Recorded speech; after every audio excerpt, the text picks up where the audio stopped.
What is up, Kripple Krew? Good morning. Please give a warm welcome to our guests, Jan Wahl, South African Custom Knifemaker, and y'all know our big homie Aldo from Pickled Steel.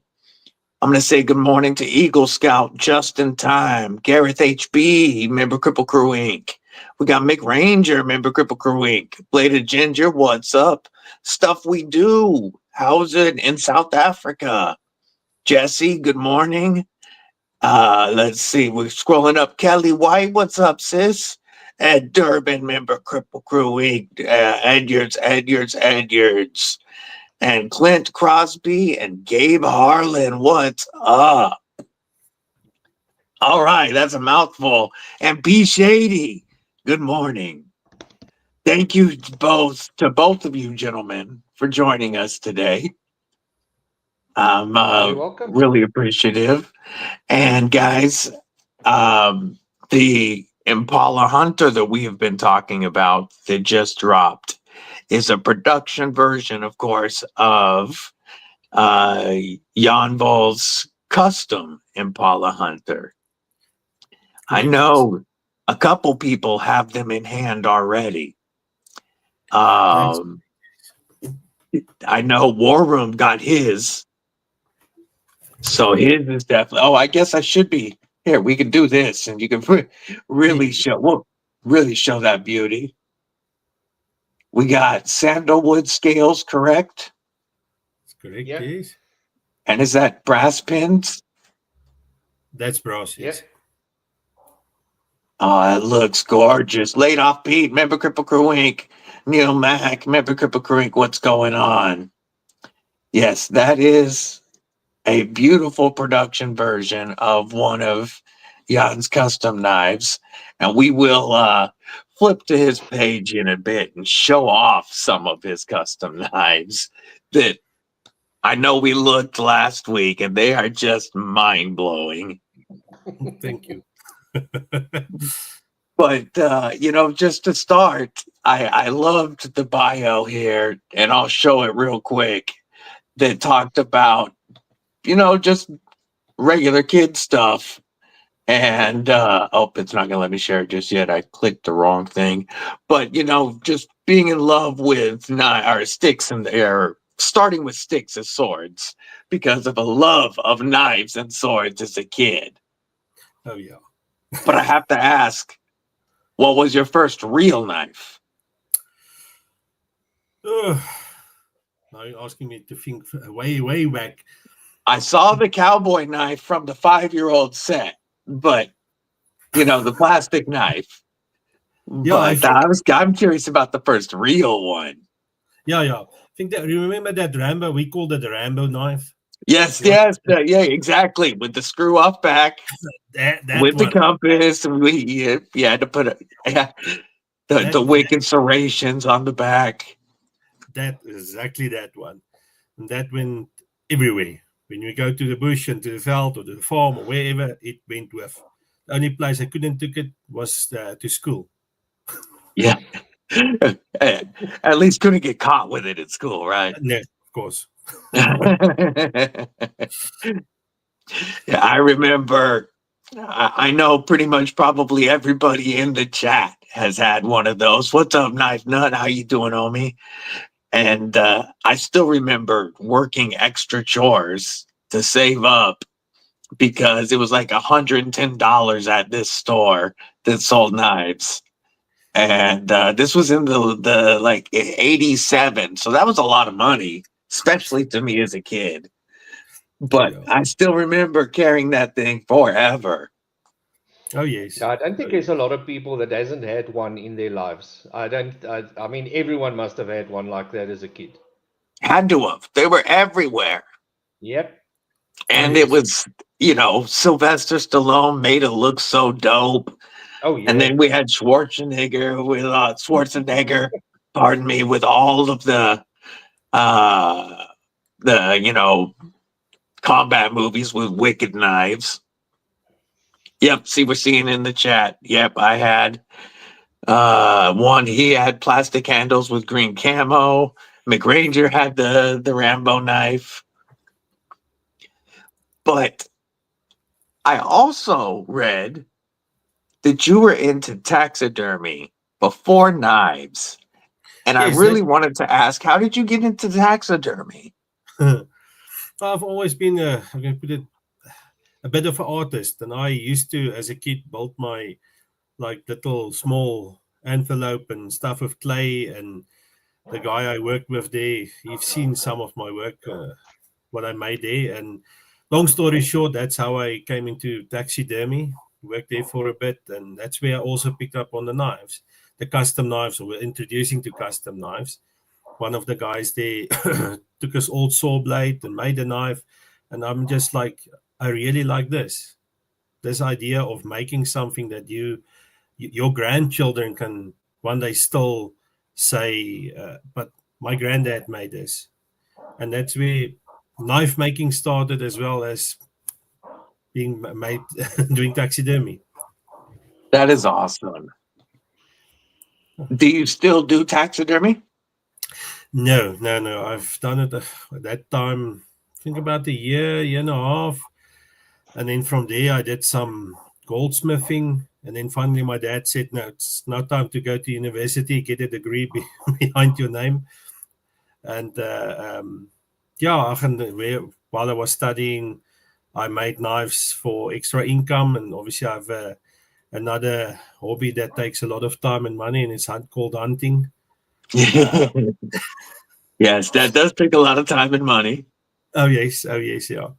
So, and that's where every weekend when I'm back, I made some knives, sell them at university or wherever I got the chance to sell them, and slowly built my name there on knife making. And from there, it grew into a full-time job.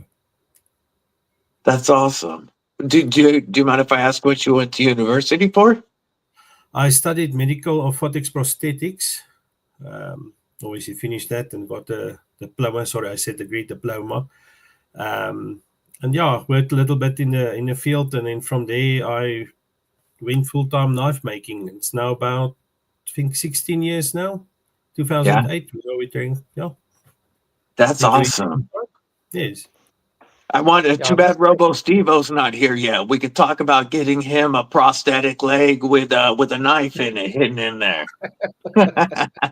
Yeah, I must say when I've seen Jan at a lot of the shows, and we kind of greet each other, but there was no we didn't really know each other. Well, I didn't know him at that stage. And last year at the Huntex exhibition, the big exhibition that's coming up now again here in South Africa, I was hanging around and he came to me and he said, no, we must talk about this. How does this production thing work? And I thought, you know what? This guy's a member of the Knife Guild. You're too scared to go and touch his knives because it is absolute art and fantastic. And here he wants to kind of do something. And I think we need to interrogate him why. But I must say that what came out, actually, I one went to Safwidu today, and I'm sure he's going to do a great review on it as well. But he put it actually very well when he gave me some feedback on it. He actually said that this knife is so simple and plain in what it does, but it can actually do so much more. And that's what I think we've achieved with this. And this is my honest, humble opinion. Jan would have had his batch already. Unfortunately, due to some postal issues, he didn't arrive. He's went to another province, so it should hopefully reach him soon. And then obviously the US guys, Kelly has got, and they'll start getting distributed along with the new reviews and stuff. But I mean, there's such a couple of small things that I think Jan put a lot of focus on. And Jan, if you wouldn't mind, I'm gonna give the guys and the ladies on the chat my opinion of this and why, and then please feel free to add in, because I don't think a lot of people have actually seen a lot of the detail around it, and I think that's why. So I want to start, DBD, if you're okay with that. I want to start by talking about the leather sheath. And we've got mixed feedback on leather sheaths. In South Africa, the guys love it. In the US, they don't like it so much. They prefer maybe Kydex or Tactical, etc. And The reason why leather, in South Africa, as a hunter, you wear a leather sheath. No one wears a tactical sheath when they go hunting. So whether it's a South African thing, and that's obviously what we initially catered for, is people want a leather sheath. They want this. Every single hunting knife has got a sheath that is very similar to this. You'll see with the knives that you guys will be getting as well. So yes, it might not be the world's best sheath, but this is what a hunter would want. And there's stuff that we can do better in it and all kinds of stuff, but this is what guys want, and that's why we chose the leather. But on the knife itself, I mean, there's a couple of things that stood out for me. So firstly, the handle. Now, if you know woods, sandalwood is a wood that they use that's got a renowned fragrance to it. So I'm not going to go and sniff the wood and stuff, but what I mean is that it is a wood that keeps the oil that comes from it ultimately will actually enhance it. And it is known for its very simplistic pattern. So you can see that the one side, obviously it's one wood, but I mean, the one side has got a little bit more grain than the others. And small things like having a bit of champering just on there. This in your hand, I cannot tell you how comfortable this is. And a lot of people say, yeah, but where's the jimping? If you grip this wood, you are not going to need jimping. Your thumb is not going anywhere. And that's the cool thing about the simplistic things, a very simplistic line, a very simplistic look to it. I just don't want to get close to it because it's sharp as shit. Very, very easy sharpening coil. Initially, we had big pins in, and it was decided to rather go for the smaller pins. And I think, Jan, maybe if you wouldn't mind, give the guys like your view on what was this design. I've given you my view when we obviously spoke, but for the guys, what does this design mean to you, or why this design? How it started with this, let's call it the simplistic design. All the years experience with the knives and getting clients' feedbacks, what knives works, what doesn't work. I took all that knowledge and tried to put it into a compact but yet simple hunter with what works. And with the pins that I put on there, why I didn't go with the big pins, it's the signature I use on my other knives as well. I like small, thin pins. It just brings out let's call it the delicateness of the knife or the pins. It doesn't take over the knife, if you can put it like that. On the blade, I sort of took it from my Buffalo Hunter that I make. It's not a too oversized blade, but it's not too small to do the job, if you understand what I say. That makes sense. Yes. And I do like how the smaller pins, it focuses you more on the wood and the wood grain itself. Yes. Yeah. But the brass still looks beautiful with it. Yeah, the brass is still that classic pins that you used to on classic hunters and the classic knives. Now, so here's the prototype with the big pins. Yes. I'm going to give you the screen real quick. So let me try and hold it. This was the prototype? Yeah. I do like the smaller pins. I do, because it doesn't distract from the beauty of the wood. Yeah, so now you're going to show the original Impala Hunter. Sorry. Yes, please. You can see as well. Your original had small pins. Yes. Man, that looks so good. Yeah, and obviously they're putting in the your signature jimping looks amazing, but definitely not easy to reproduce in a production setting. I wouldn't think. Obviously, yeah. I mean, that looks like it takes some time by hand, and you've gotten. You probably get much quicker at it now, I would guess. No. Obviously, there's one's been doing it so many times. I can do it in the middle of the night. But yes, yeah. No, it's not easy to reproduce. I think in a production knife is maybe a bit complex, but what we went here with this knife, and I've heard it with so many customers, they do like the full-on handmade knives and the fancy art decorative knives, but they don't want to use it.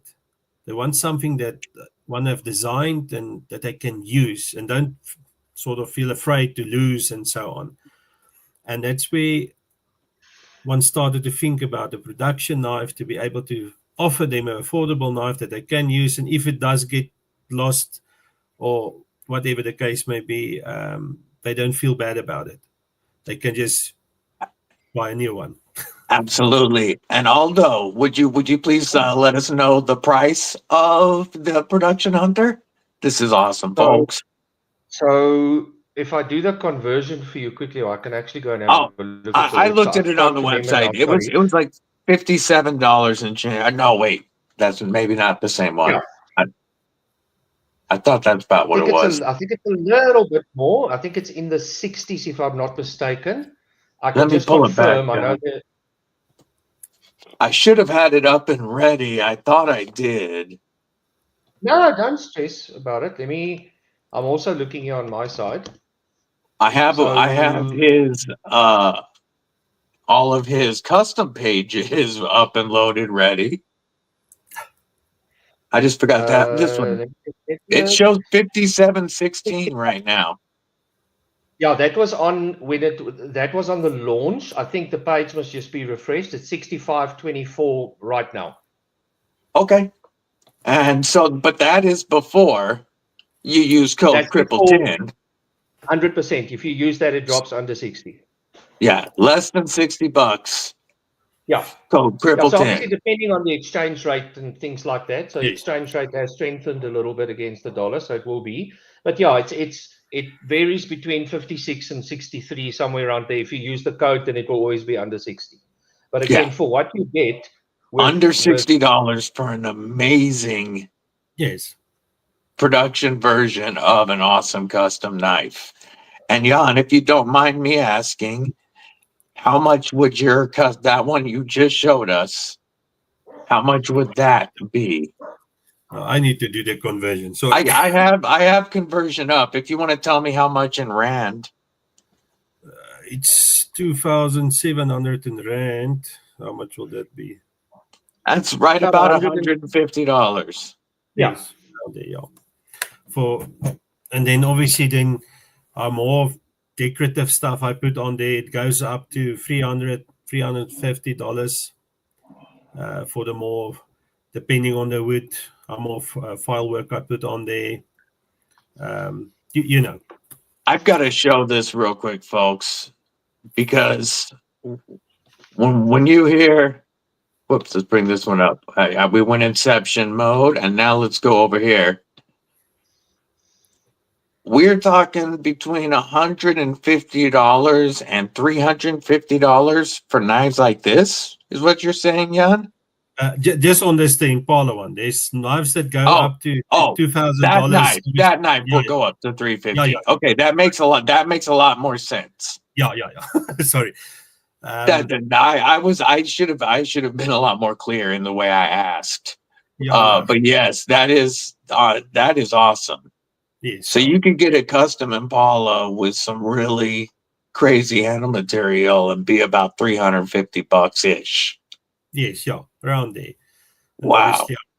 And you can put that in the display cabinet, which is great. And then you can use your production one all day long. Exactly. Yes, yeah. So, it's so much more you can do, obviously, doing on the paper tanks and putting some bolsters on it, doing engraving. Then it can go up even more if you do hand engraving on the knives. Yeah. So I do want to point out Stuff We Do's comment was that he was sniffing it and loving it. That the knife handle, he means. Yeah, look, and I think you've gotten to know with the Pickled Steel knives what we are really proud of. And I mean, just to kind of give you an idea. The hand sharpened edges are always insane, and yet they're tough blades. Yeah, this is, I mean, just this type of just to get this type of shaving. Oh, yeah, and every one of them will shave hair. Yeah. Oh, So, yes. I mean, there's the little paper shaving still sitting on it. So, Yeah. yeah, these things are, I must say, they are exceptionally sharp. Like we want to do with all the pickled steels, but especially for this type of blade, I don't think you're going to have to put an edge on it for a while. And obviously, with I think everyone knows the heat treatment that we get on our blades is obviously pretty significant. And these N690s, I think, is going to, hey man, I'm going to think it's going to. I just think this is one of those knives that we really want people to use. It's not a, don't put it in the display cabinet, just use it. Yes. That's great. Everybody, real quick, if you haven't, make sure that you stab that like button real quick because it does help push this out to more viewers. So I'm assuming that you started with fixed blades first because you were making hunting style knives. Yes. How did you get it? How and when did you get into folders? Because I'm guessing that is a way more complicated process to do by hand. Yes, yeah. No, it takes time. It takes time. Folders for me started. It was my father's. He always wanted me to make folders, and just before he passed away, I slowly started making folders, and well, after he passed away, I put my focus onto doing making folders for his honor and to show him there is now a run on folders that I make.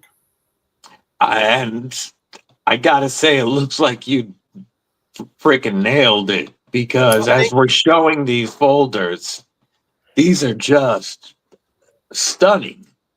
Oh, thank you.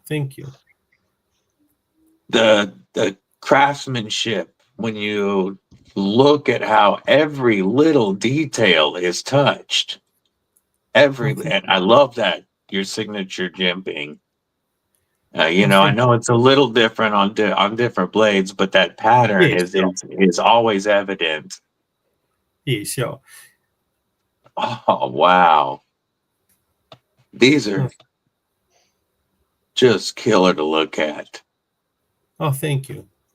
Yeah, one try to put on each knife something unique. Do something unique on each. Not just make a copy of another one. Try and do something that stands out on that knife. Yeah, to make it unique, and put in that handmade touch to it. That's awesome. Caleb 1776, member Kripple Krew Inc. What is up? El Navajero, what's going on, homie? What's your favorite style of knife to make? Mine, I love a draw point hunter. I really love a good old classic draw point hunter. Obviously, growing up with hunting and that I love, and then putting art to it, doing the decorative, doing engraving to it. That I just love it. That classic like a double rifle with all that buffalo engraved on that, to put that, capturing that onto the knife as well. I'm going to show that a couple of those fixed blade hunters real quick. And while I am, I'm also going to ask, I'm sure being in South Africa, there is just crazy hunting available to you. What's your favorite critters to hunt? Oh yeah, well, mostly blue wildebeest, impala, lacebuck, oryx, kudu. It's more the most common game that we talk about, and obviously, if I'm bigger, I would love to hunt a buffalo, go on a proper buffalo hunt. But yeah, in my area, lacebuck and springbuck as well. Also, some nice critters to hunt. That's awesome. Do you do I know I'm saying awesome a lot, but these really are. Do you hand engrave these critters that we're seeing right here? Yes, yeah. No, I hand engrave everything onto the knives. obviously you get better at it as you go along. Put more detail in it. But yeah, no, I try to capture, to bring the art into the knife. That's what I see in my mind to put on the knife. And I just believe to try and do as much as possible to say you're the solo knife maker, solo maker on the knife. With the exception, obviously, the maskers I don't make myself. I do buy in billets, and from there I make the knives. And even the ones that don't have the engraving are just beautiful to look at. Oh, thank you. Yeah, I want to try to pay attention to detail, fitment, all that stuff. Your grinds. Want to try and do perfect as far as possible, and to. What hide do you use the most for sheaths? Your normal wedge tan leather cowhide that I do use. I find it as just a nice entry level solid sheath. It's sturdy, and I don't know if you can really see it here. Typically, it molds nice to the knife shape. Yeah, as well, and it's nice and solid and. Yeah, and that's going to hold it. It's not going to go anywhere. Exactly. I mean, if you're down there in the bush and crawling around and running around, you don't want to lose your knife. So, yeah. Gareth is asking if you're going to be at Huntex this year. Yes, I will be at Huntex this year. I probably would have seen if I looked more at the awards that were on the site. But do you do the American Blade shows? I've been before COVID. I've been there at Atlanta Blade Show. After COVID, obviously, it took a bit of a knock. But hopefully, in future, I'll be able to go to the show again, to Atlanta Blade Show or any other show there. That's awesome. There I go again. We're just repeating awesome, but need to bust out the dang thesaurus.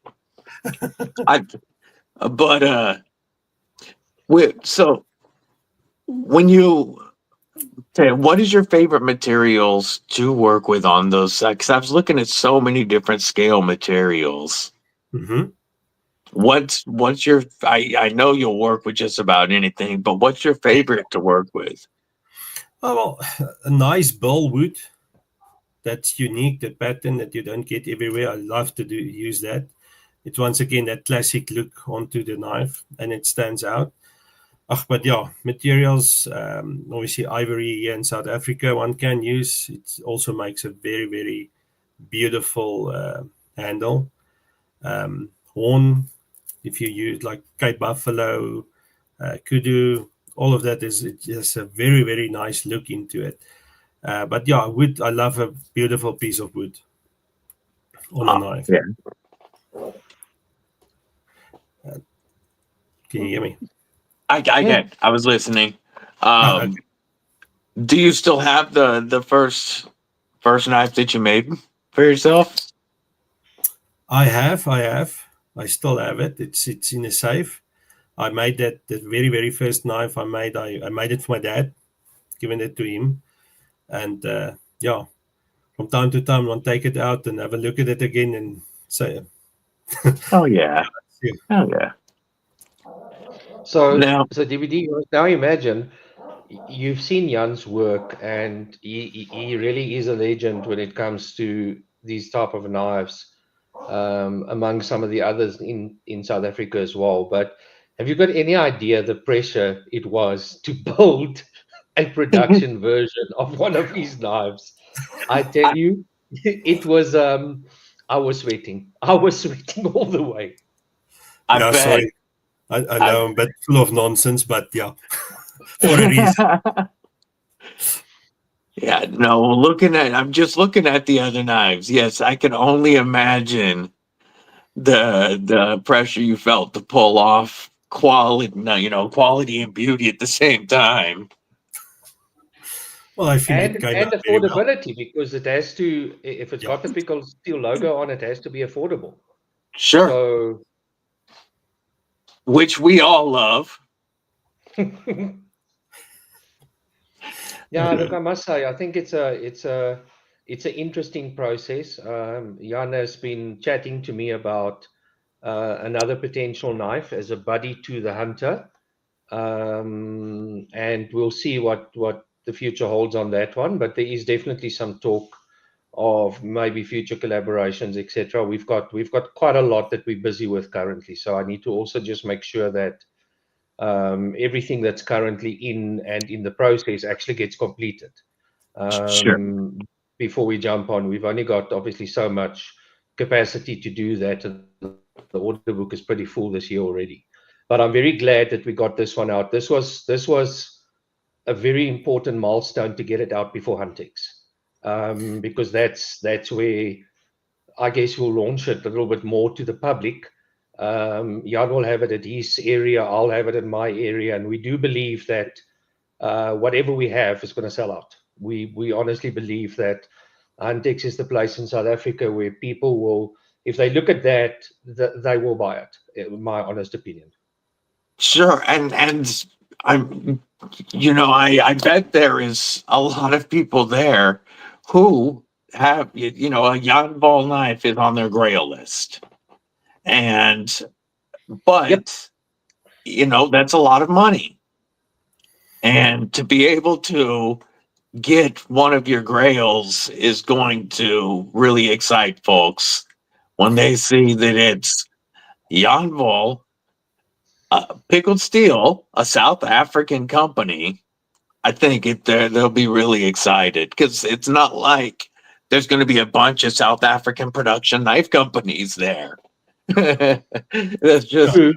That's true. Yeah. there'll be, I'm sure, a lot of custom knife makers, but there's Pickled Steel, and to be able to support that and get a grail knife is going to be awesome, just great. Stuff we do says the knife came out great. Amazing job, Jan and Aldo. Thanks so much, SWD. I've seen a guy ask if the blade is hollowed or flat grounded. It's a flat grind on that knife. Yeah. And we went with a 3mm steel, and the reason for the flat grind to give a good strong knife, it's light, and to be able to do the job. Oh, look, it's a working knife. That's definitely, it's there to do a job. It's not there to be pretty. Sure. But the cool thing is that it's got a pretty wicked stonewash on it as well, which is nice. Not as deep as the SWD edition, but it's a pretty heavy stonewash, which will, I guess, help the blade keep a lot of its texture and stuff. But what does make it really nice is the wood is actually just going to become your own. It will start getting your oils from your hand onto it. It will become your own environment, and I think that is what's going to really make it your own working environment. As will the sheath. 100%. Again, and every wood is already going to start out. Every one of them will be different because the wood grain is not repeatable. 100% correct. So you're already getting something that's, your own, but then you're right. It's going to just patina with you as you use it. Yep. That wood. Aries EDC, what's up, brother? Kelly White's dropping the link to that Pickled Steel Impala, folks. And what you're hearing is grab these before Huntex, so that you don't have to wait for another run of them. They are in the U.S. and ready to ship.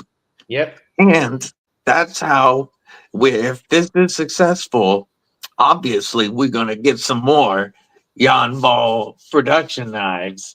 And looking at his customs, we want some more Jan Wahl production knives.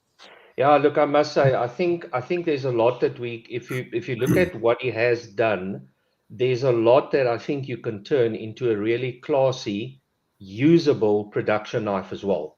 I think 100%. I think there's a lot of styles that can very easily be fitted into a production version as well, not taking anything away from the custom. But if you look at that one on the right with a G10, That one, and then the bottom right as well. That this one with the here. dark, yeah, that one Yeah, is yes.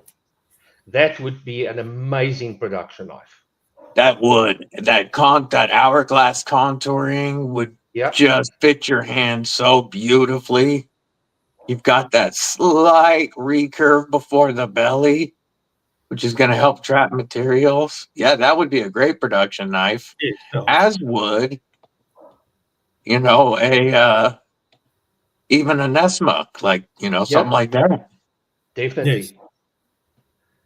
So Yes. so here's the kicker. I like fixed blades. I really do, but I'm a folder guy. Ah, I think yes. I think you know where I'm going with this. That I think an Impala Hunter folder in Oh future. yeah, I like I that think idea. that would be a kicker, but obviously in future. Yes. Yes. But I agree, a nice drop point folder with some different options. You could do easily do a D2 and G10 or wood version, as well as like an M390 or Damascus and carbon fiber version. Yeah, Yes. I'm I'm looking at loving those. these It's like, coffins. if you take those knives or you go and search art knives or fancy knives on Google or something, and these come up. When you browse this site, it looks like you're scrolling through Google. They're unreal, and you must see them in real life. These things I are absolutely unreal. I can only imagine. I mean, and this is the hunters and folders, folks. I'm about to switch to the art knives page. And we've only been scraping the surface at the moment. We are going to be looking at the art knives page for a moment, and this is all hand carved, Yes, all handcrafted, including the stand. including the stand. Everything was handcrafted on that one. That Oh was my! quite the interesting project. Oh, And my then I days. see you made a stand for this awesome push dagger as well. Yes, Is yes. that what kind of horn is that? That's in Springbok, if I remember That's Springbok, correctly. yeah. Yeah. I think that's a Springbok one. And is that right there that we're looking at on your webpage? Is that a Springbok? That's an oryx or a Oryx. Oryx. yeah, what you call it. And you can see some more. Yeah. Oh. What is that sheath made of? That's oryx horn. Wow. That's the buck you've seen there. Look, did you see that lion, folks? Whoops. Look at that. I can't It's scroll amazing past to that. think that. Yeah, I That mean, handle shape looks so dope right there with those daggers. What were you I saying? guarantee you, there's not a lot of people that know or known that we've got this talent in South Africa. I mean, it's really like this Look at that. cannot. Yeah, Look at that diving helmet. Look at the waves on the blade to go with the Yeah, Damascus water. And then you've got the water looking handle with even like bubbles and splashes. oh, Just the wave, in these little fullers. yeah, yeah. The The waves here. client came to me and said, "Jan, I like diving, I like the sea, and I like daggers. There's your three things. Here's the budget. Go with it." And I love doing that as well. To have a project that you can sit on for 3, 4, or 5 months just to think how you're going to approach it, how are you going to make it, and then starting it, and then seeing your idea in your head come alive. And I just love that. That's crazy. What is this sheath made of? I think Is it's that like a ebony, if I ebony? remember correctly. Yeah, I think the handle is African blackwood, and then sheath was ebony. Oh, talk about stunning. I love this little bird and trout knife. Like little field scalpel. Yes, that was made for orthopedic surgeon that I think he just qualified when his wife contacted me to make something special for him. for his graduation. Kitchen knife set. Dig it. Another, field scalpel looking knife is just so cool. Beautiful kitchen knives. Whoop, look at that meat fork. Yeah, this one also was interesting. The guy turned 50 and he loves bushbuck and making food. So his friends, all of his friends came to me and said we have that included. And that's how we made that, came on there. Wicked. Scary to think that these are all handmade, eh? I know. At the time that has to go I'm into amazed. this. I'm amazed. I mean, I'm looking at this and it's like, I've seen some of it, but not all of this. And this is just jaw dropping. Yeah, look at that copper mascus. And a lot of these knives that's on here is still some of the older knives. We recently went to new web hosting people, so I see a lot of the photos didn't carry over. But yeah, this is still of the older stuff. Must actually send you guys some of the. Do you get a lot of orders, Jan, from? Do you get some of a lot of orders from overseas, from our international, like the US yes, or Europe? Yeah. Or lot of orders in the States, but all over. I've had from Alaska, Australia, all over the country, the world. I've got some orders. Which country brings you the most business besides South Africa? And good morning, War Room EDC, my first member, Kripple Krew Inc. Definitely the US. A lot of my clients is there. Obviously with the hunting and stuff, that clients come here to South Africa. After the States, South Africa and the States, I would say, is the main competitors. Yeah. Well, but again, so again, let's put you on the spot, Jan. What was the decision? And I'm not trying to like blow our own horn or anything, but I mean, what was the decision to come to me at Huntex and say we need to talk production? Okay, for me, I mean, one is not getting any younger. So unfortunately, one of the realities of life one needs to look at. And I need to make an income that can, what you call it, almost like a passive income that you can sell quickly knives, make money, make sure you'll be able to pay the bills and put bread on the table. And time these days is just, I don't know where time goes. It's just, you just don't have enough hours in a day to get to everything. And that's where when I heard about you, Aldo, that you can help one to do production knives. I was very, very glad to hear that. And obviously that's when I came to you and just started chatting about it. I mean, it just makes sense for me to be able to put one's knowledge out there even for future generations, to tell them. One thing that I would like to add to that is that one of the things that Aldo has talked to me about extensively, and one of the reasons that he has been reaching out to other, and trying to get other custom knife makers designs going, not only because South Africa has some crazy knife making talent, but also because he wants to help knife makers have this backup, continuous revenue stream. And so that the hustle isn't always the hustle, Yes.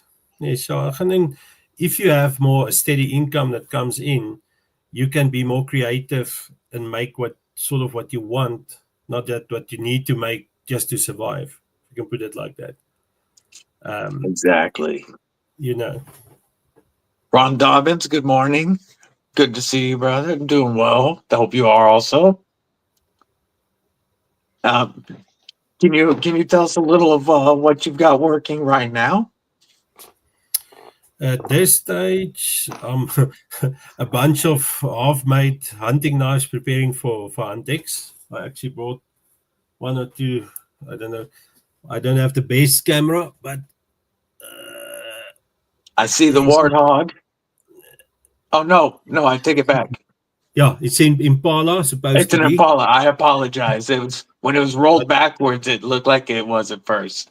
Yeah, no. One day when I'm big, I'll also have nice cameras like you guys that you can see better. I love the tracks on the back and the bolster. Yes, yeah. And wait, what is that? This is Arizona Desert Ironwood on here. It looks, I can't see either. It's so dark in here. No, sorry, it's Turkish walnut. Turkish walnut. Yes, yeah. Very cool. Yeah, so there's one. Beautiful. Folk Doozle, member Kripple Krew Inc. What's up, folk? There's Ooh. one with some scroll work on with maple bull handle. Wow, that color makes that pattern just pop. Go. That looks so nice. Oh, thank you. And here's another one.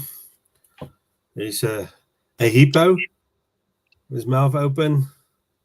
Some curly maple on the handle. So again, some foil work on the spine. And the hippo spoor.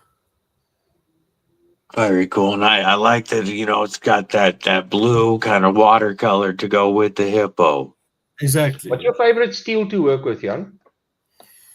I love stainless Damascus from the Swedish Dama steel. I really think it just complements the art knives. That you can put a value to, you can add to art knives. I just love to work with that.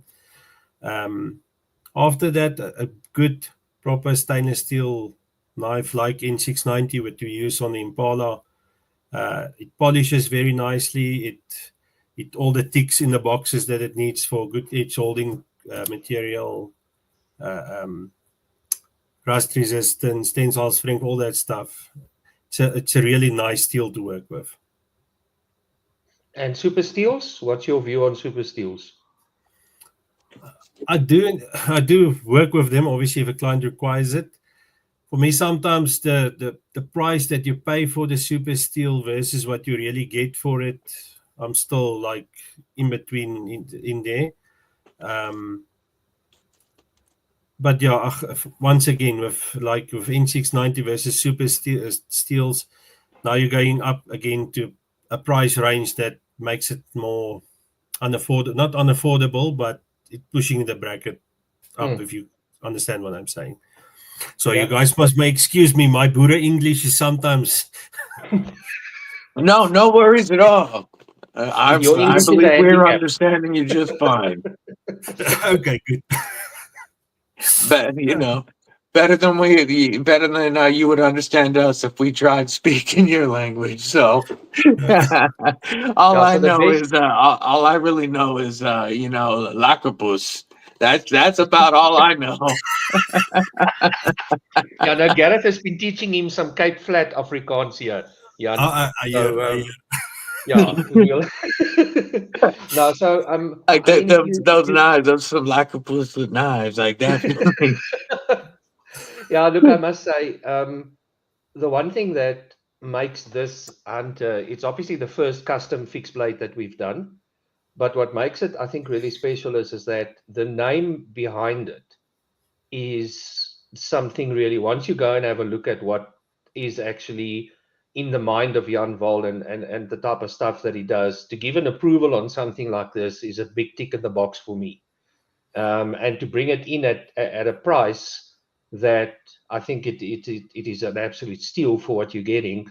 I just think that's what makes me so happy about what we've done here as the first of the fixed blades. Yeah, there's a lot of stuff we can improve. I obviously 100% agree, but I don't think you're going to get much better value for money with what we've got there. And I mean, it's proper materials, but geez, it's when you hold it, it just feels like you need to cut something. You can't just hold it. You have to actually use it. Oh, That's the best type of knife. Yeah. Brian F., what it do, brethren? Good to see you. Brown Sugar, what's up, sis? Hope you're doing well. Stuff we do is loving that blue Hippo Nesmuk. Thinks we need a production Nesmuk. there you go. Geez, you guys putting pressure on us here, man. Yeah, we Yeah, gotta I know Jan make would sure love we it, buy just a like- bunch of Impalas. We gotta buy a bunch of Impalas. They are Yeah, no, we linked just need to sell in the Impala. description. Yeah. Use code Cripple10, get a bunch of those, and then we can definitely push them on some more models, especially a folder. Oh, yeah. Yeah, look, I think that's something that would definitely make me happy in the future. Yeah. I mean, it's exactly the same as what we're doing with Aries, with Scott, is taking a very wicked looking fixed blade into a very wicked looking folder. And I think that's what's going to make it exceptionally unique as well. And again, I think you get a lot of people that you get great folders, but you don't get a lot of, if you have to imagine this Impala Hunter just in a folder format with that type of blade shape, that type of scales, etc., it would make a crazy good working folder. It would. So again, that's where my creative mind starts coming in and saying, how can we? When I saw the gargoyle from Scott, it was like, I have to make something like that. And I know it takes long and stuff, but I mean, Jan, our journey has been a year, almost a year. Yeah. Yeah. Yeah. No, look, it's a long journey to get the stuff going, but yeah. The Impala folder. We need some jimping on the folder. Yeah. But we need to get some way. I know it's not going to be the same, but some type of bi-directional jimping to go with his signature. Obviously, Yeah, look, I his think signature jimping can't be reproduced in production, No, but something similar could, or not similar, something bi-directional could be done. Yeah, so something that we're also looking at, and Jan, I hope you don't mind me talking about this now, but one of the things that we are looking at is how to create a semi-custom. I call it a semi-custom, Like a mid-tech. basically is A so mid-tech. basically create the blade, create the profile, etc., but then send it to Jan to customize. So you can have your own scales fitted, you can have a bolster fitted if you want to, you can have some patterns done, whatever. So use the production for your steel and your frame purposes, and then from there let him custom it for you, because that would bring it down from a standard custom, but you know the quality that you would get from at least the steel material, and that takes a lot of the work out of it as well. So those are ideas. Is that that's a really cool idea, because then you could have, I mean, you definitely are saving time on his side as well, doing it that way, which is, like you said, bringing the cost down, but you're still getting something handmade and touched by him. Yes. Yeah. Yep. While you've got that pickle seal quality.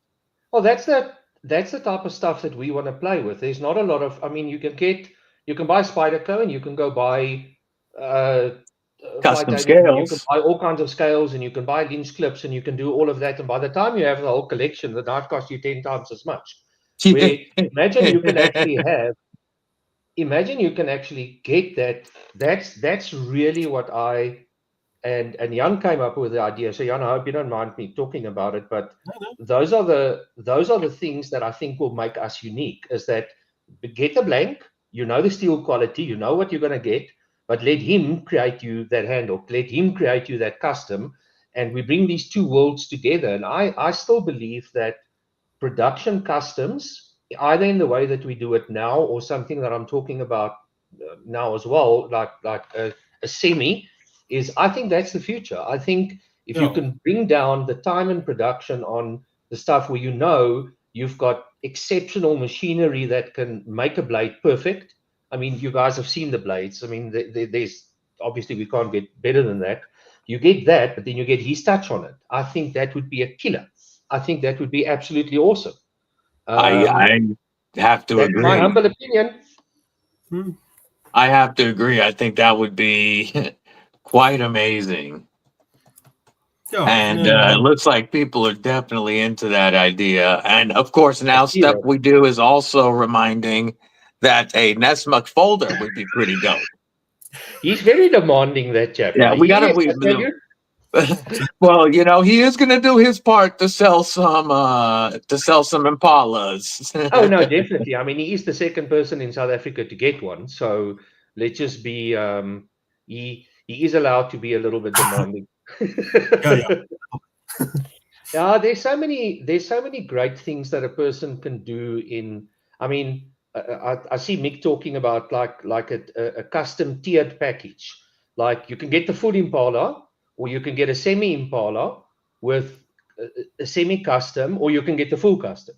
I mean, that gives people an option. You know what blade because you buy a blade for the shape and what it looks like, but you really want to change the wood, or you want to do something different.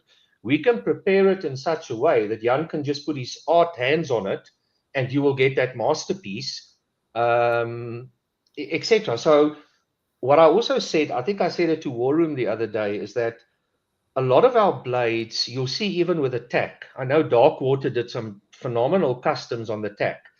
A lot of our blades, especially in the fixed blade, I want to not make it perfect with all the stuff that you want. Because if you want to create it and make it your own, if you want to add a little bit of jumping on the Impala Hunter, go for it. If you want to change something on the scales, or maybe add a loopy at the end, or you want to change the sheath, go for it. That makes it so, I think, nice that you're getting the base. And you'll see on the Facebook fans page how many people custom. I mean, SWD is the perfect example. Look what happened out of his custom. Yeah, it's so nice for people to. I mean, I know a lot of people that will take this knife. They will have a Kydex made for it, tactical sheath. They will put some jumping on it. They might do some changes, and to me, it's okay. I don't mind them doing that. Yeah. That means they like your knife enough to make it their own. Exactly. And I have several knives in my collection that I have left how they are. But I have knives that I love and that I have put time and or money into making them my own. Yeah, and I think that's what makes this game very different. And that's, again, it's the only sales pitch I'll throw tonight. But that's what I think makes us different is hearing what people want and bringing that to market. Warroom and I was. Pardon. No. Go ahead and continue, please. No, sure. So if you take semi-customs, it's the future. It's the way that we're doing now with production stuff.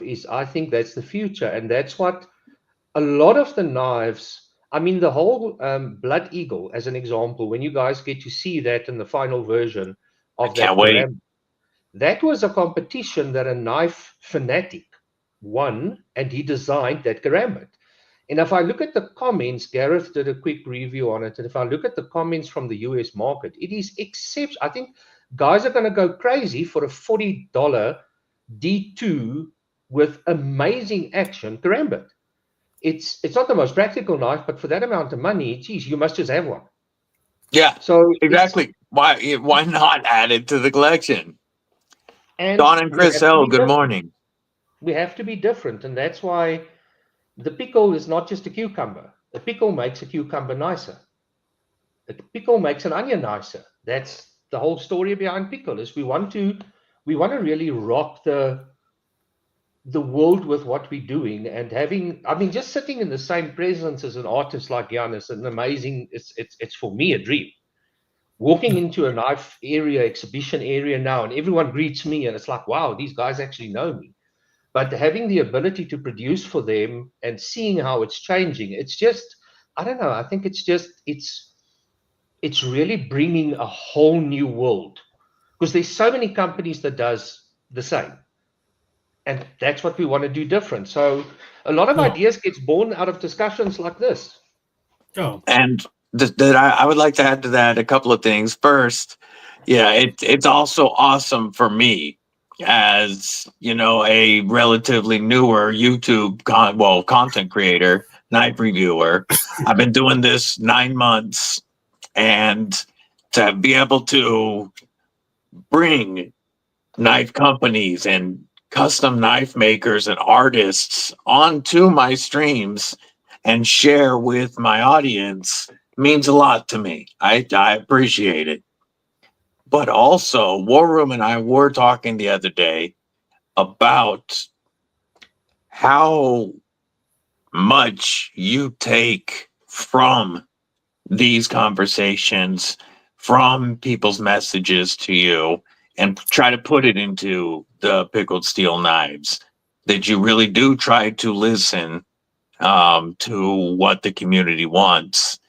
And we also were talking about how, you're talking about the customs.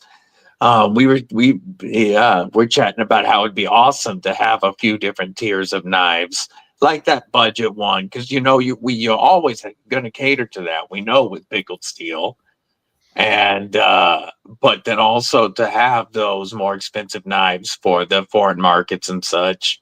And it's awesome to hear that that's what you're working on. Well, that is the whole idea. It's just as Jan said right in the beginning, time is there's so many ideas running around. I mean, I've got 12 customs currently being made. 12 different customs. Well, how long has when was the first Pickled Steel knife launched? 27 December 2022. So we are less than 3 years in, folks. We are 2 years and 4 months in. Our branded. Yes. I was on holiday and I decided to launch it from the beach with my first 5 knives that I put on. Nice. And I put it on and I sold out in like 5 days. So we're less than 3 years in, and there's already so many models out and in the works with so many different South African custom knife makers. So yes, while we're sitting here demanding stuff like, when's that Primo Warhog coming? I see McRanger asking. Sorry, I lost the signal. It does definitely take time, and there is so much in the works at the moment. I'm taking my glasses off so I can't see the comment, and then I lost the signal there. We are in South Africa. The signal is a bit poor here, Power interruptions and all that stuff in between.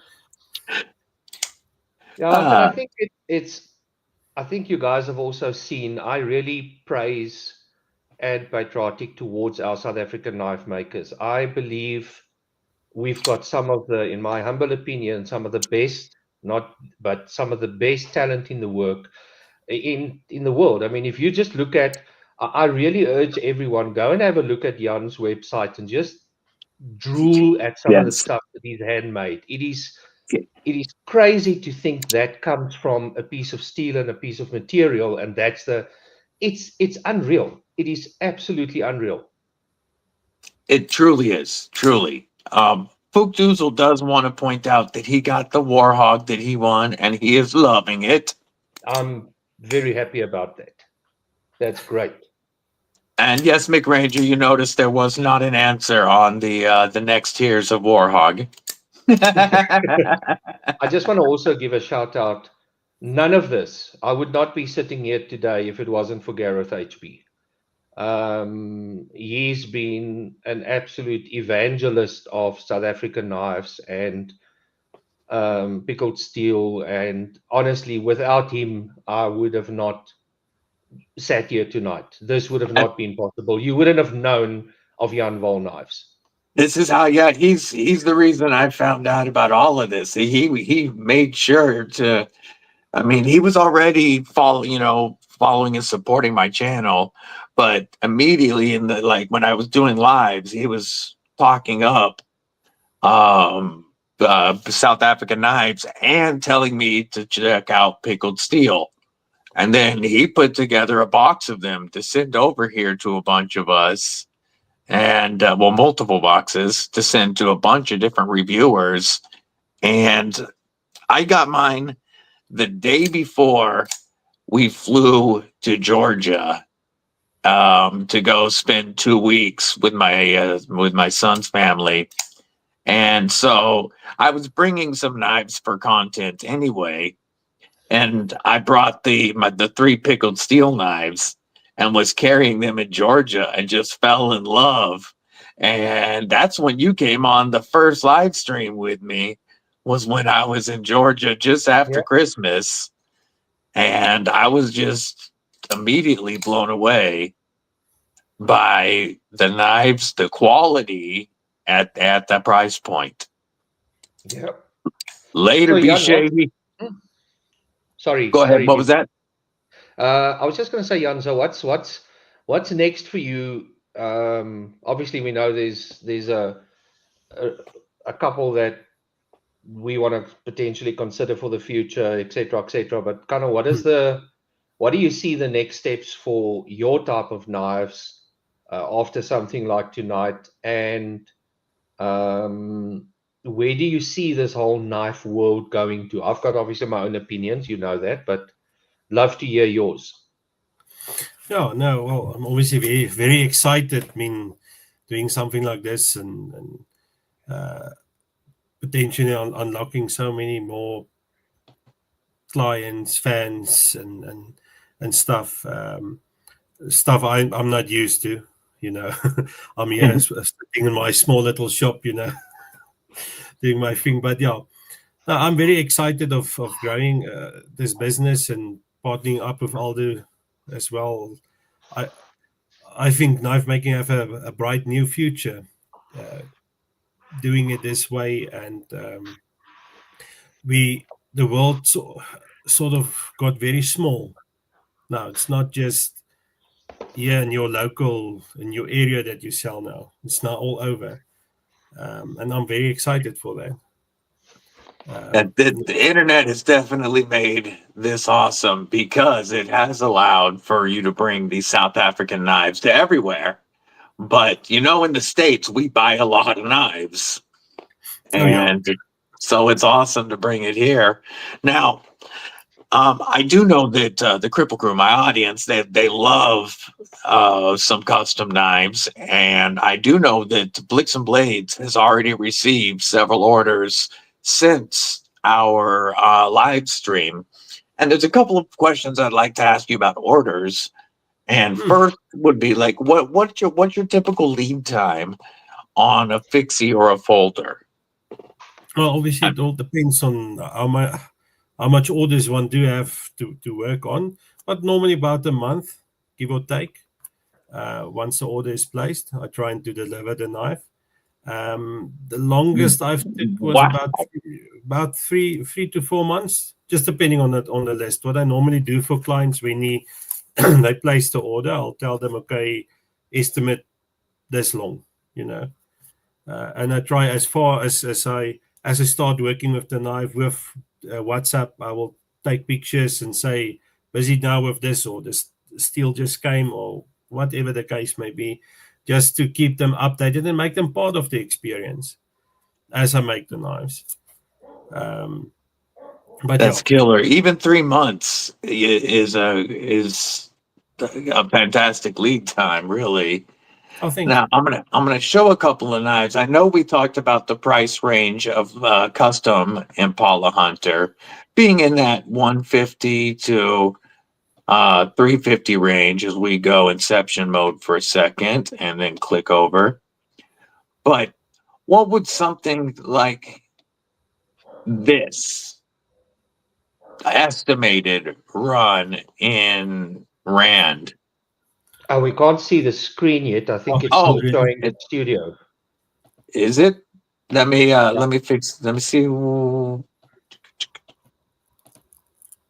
more time. Oh, there we go. Now it's letting me do it. That.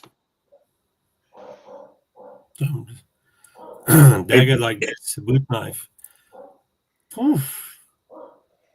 This will most likely be about, I think about you're looking at what, 15,000 rands. How much will it be in dollars? About $750 to $800. Yeah, around there, give or take. Really? Give or take, yes. That is very fair. And I also want to ask, I've got to ask, as it's pulling up the page.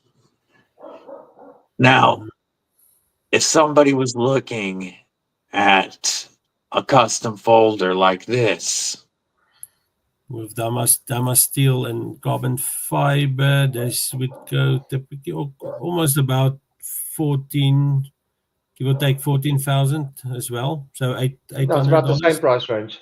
Yeah, really about the same price range. Yeah. Yeah. Yeah, so Now, I'm assuming like this right here is going to be, is that almost looks like Stingray, that that's texture. Stingray, yes. Correct. That Yeah, is Stingray? yes, that's Stingray, yes.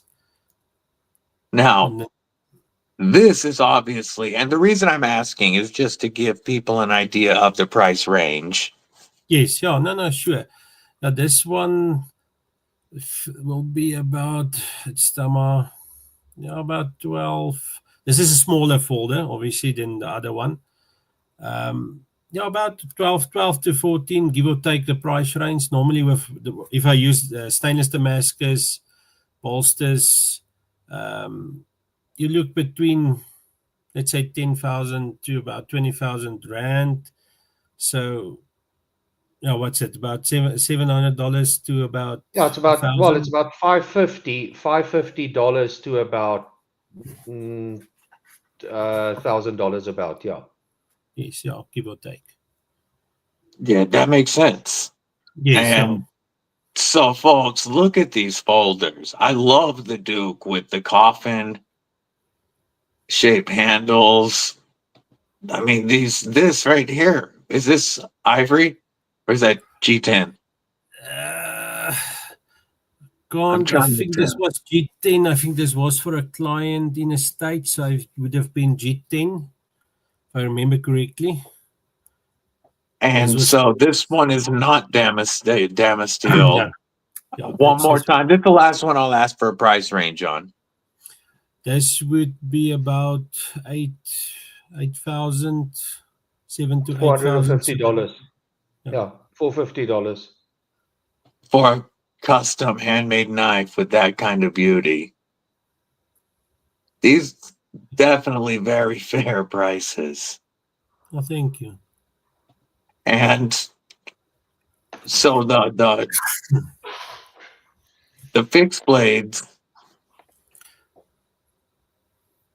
What does just do they? Well, I guess they can get just as much as the folders because we were talking about some of those.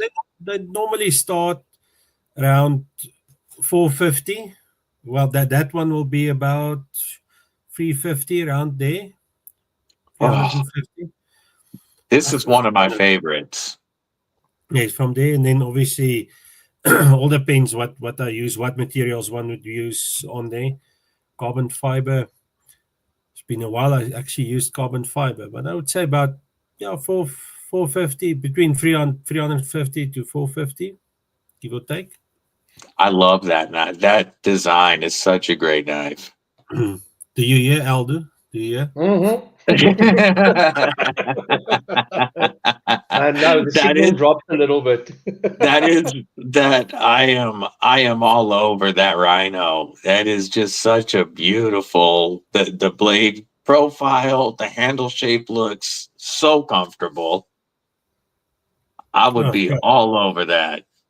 Oh, thanks. Yeah, it's a nice, I called it basically a compact hunter. Much shorter, short compact knife. Which is something I really like. Joe Isabella, what's going on? None for now. Welcome. If you're just joining us, we have seen some gorgeous knives. What were you going to say, Aldo? I was just going to ask, I mean, what would a custom with those type of materials in the US go for, if I may ask? Not pointing at any person or anything, but just an idea. Well over 1,000. Oh, okay. So it's like well over, and some of those like the Stingray and Damas Steel, you're probably 1,500 to $2,000 if that's handmade here in the U.S. as a folder. So it's like less than half price, almost a third of the price, potentially. Yeah, those prices are very fair for what we are looking at. Sure. Okay.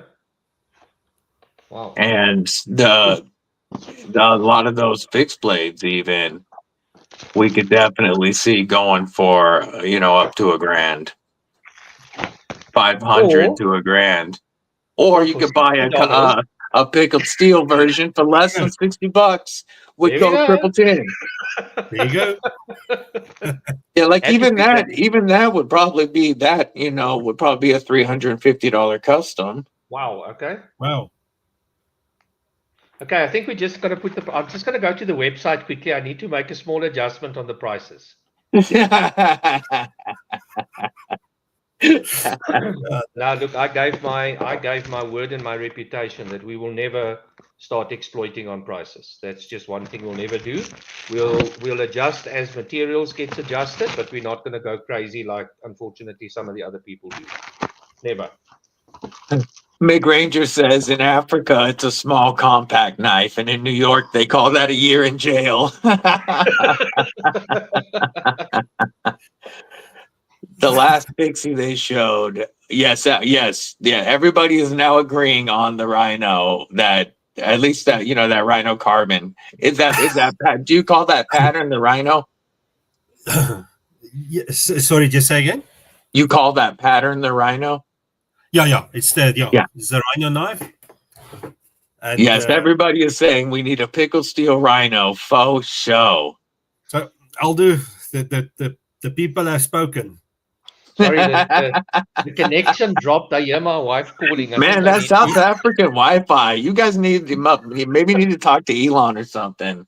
He might be a little familiar with the place. Yeah, I've heard he's been here once or twice. Yeah, look, we'll definitely chat at Huntex, but I think even with Blix and Blades the other day, there's definitely so many potential collaborations coming up. I think the future from a pickled steel perspective, even though it might still take some time, I think the future is bright. We've seen the demand, we've seen the quality, we've seen that everyone wants to. It's just time, and hopefully we'll get there. Hopefully we'll definitely get there. So again, look how many models we already have in less than 2.5 years. Well, I'm going to show you just now. I was just about to ask if we can look at a couple of new models. Robert Willoughby, what's up? We do have Mick Ranger saying Aldo. We need the Primo Warhog. No.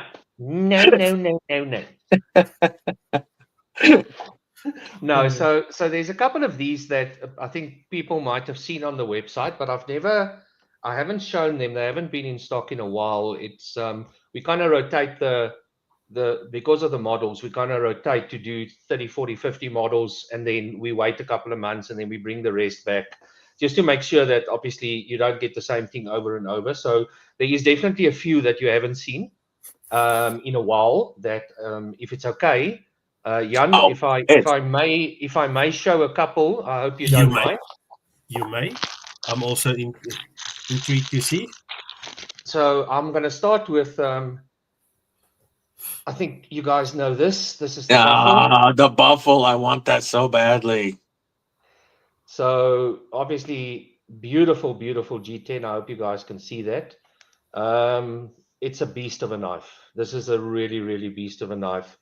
It's got that beautiful murder grind on it. Nice. Got the thumb disc and the front flipper.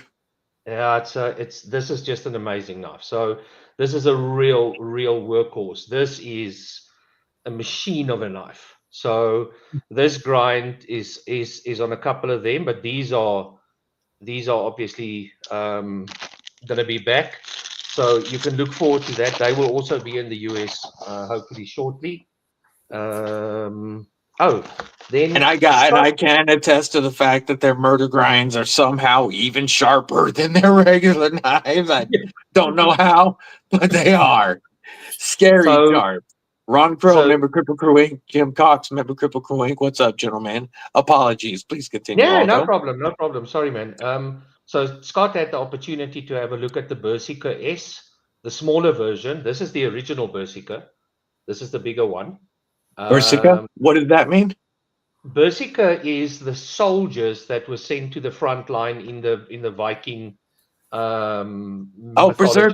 Berserker. Yes, gotcha. Berserker, yeah. Berserker. So this is the original Berserker. This is the, I hope you guys can see it, but this is the original bigger one. That looks very sharp and pointy. This is a really crazy good knife as well. So this is also going to be coming back. Well, it is actually also back. It's just not updated everywhere. Are we going to see any of those in the US? I mean, of course, folks, you can order them right now. But yeah, I mean, you can. Here's a little something that I don't think you guys have seen. So I call this the Exec. Beautiful multicolored G10 titanium clip. You can also refer to it as very nice and thin. As a little prison shank. This is that's a perfect date night steak knife. That's a perfect office carry. That's a perfect slip between some ribs. Yeah, perfect to slip between ribs. I mean, when you're cutting dinner. Yeah, of course. And I mean, if you put this in your pocket, it looks like a pen. That's the cool thing about it. So this is actually, and it's light. I think it weighs 32 grams. Sure. And it's D2 steel.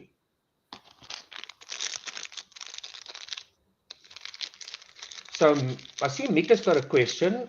Is it hard to make titanium scales for designs? Are you asking me, or are you asking Jan? I'm also curious. I just want to make sure. Kurt White, what's going on? Good to see you. Thanks for being here, Don. Have a great day, Don and Chris. I'm waiting for his answer. Yeah. Oh, for your designs, Aldo. No, it's actually not. So I'm gonna at this point, I'm actually gonna show you a couple. So this is my coffin. So you can see it kind of has the shape of a coffin. This is titanium with D2.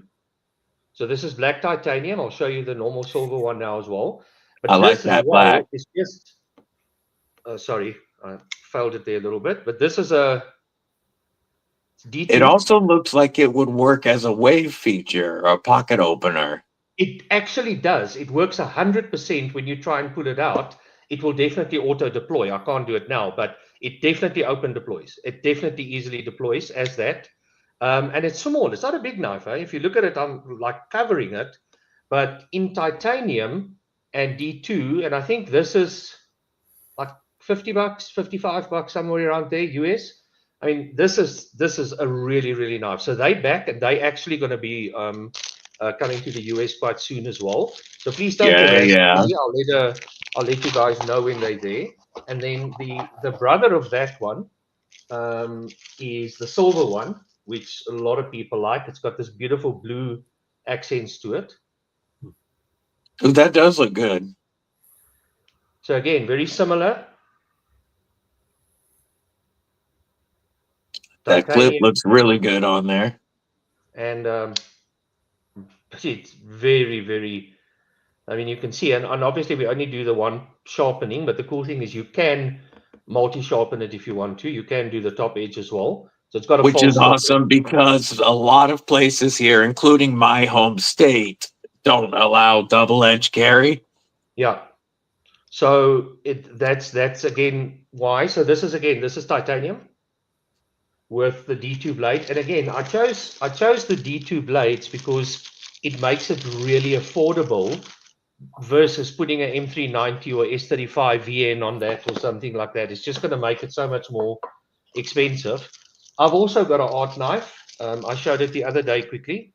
This is just on another level for me. So this is cured bull with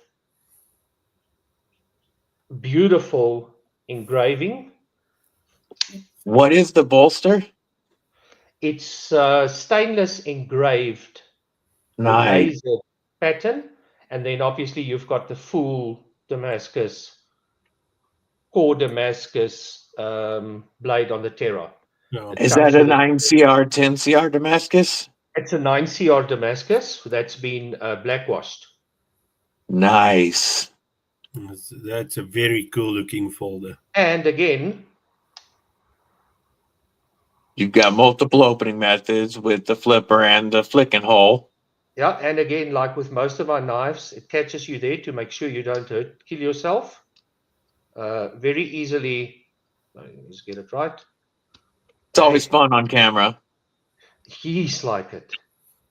I'm fading it like crazy. Fading it, sorry. But you can obviously use that to deploy as well. Sorry, but yeah, this is the Terra. We have limited runs of these, so they currently in as well. Not a lot of people style, but again, it's just one of those, and it's actually beautiful, but you can use it. And you can afford it. And you can afford it. I mean, this one is like, Yeah. what's this, like 75, 80 bucks, something like that for Before Damascus. code Kripple10. Yeah, that's obviously before all of that. Jan, Ladies there's a lot of these Ginger. models you haven't seen, eh? Yeah, no, I really like this RT folder. I think I must maybe get myself one. Well, we can definitely have a look at that. Lady Ginger's asking, is the titanium? Yeah. It's anodized black. So it's chemical formula and not just coated or anything. We don't use coating. Nice. Snake Pillskin or Pliskin, what's going on, homie? He says he has that one in his cart right now, that Nice. beautiful folder, the Terra. So this is the Loki.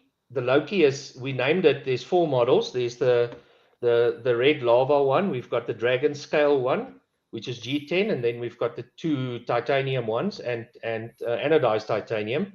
And the reason why this one was brought out as my competitor to the CEO knife, and the reason why is Loki is that it's a very deceiving, surprising knife. So very small little flipper, almost like a push button flipper, but VG10 steel. Nice. And there's a gentleman that buys from me that stays on a farm, and he only uses this in his farm work. He doesn't use a big knife. That's all he uses is this. And it lasts. It lasts forever. It's got titanium frame. Oh, nice. And backspacer. And VG10 blade. So that's pretty light. Nice. It's very, very light. And again, the cool thing about it is you put it in your pocket, that's what you see. And especially with the titanium, it really looks like a pin. Yeah, no, look, it's really nice. And again, these are some of the ones that are back in stock as we speak.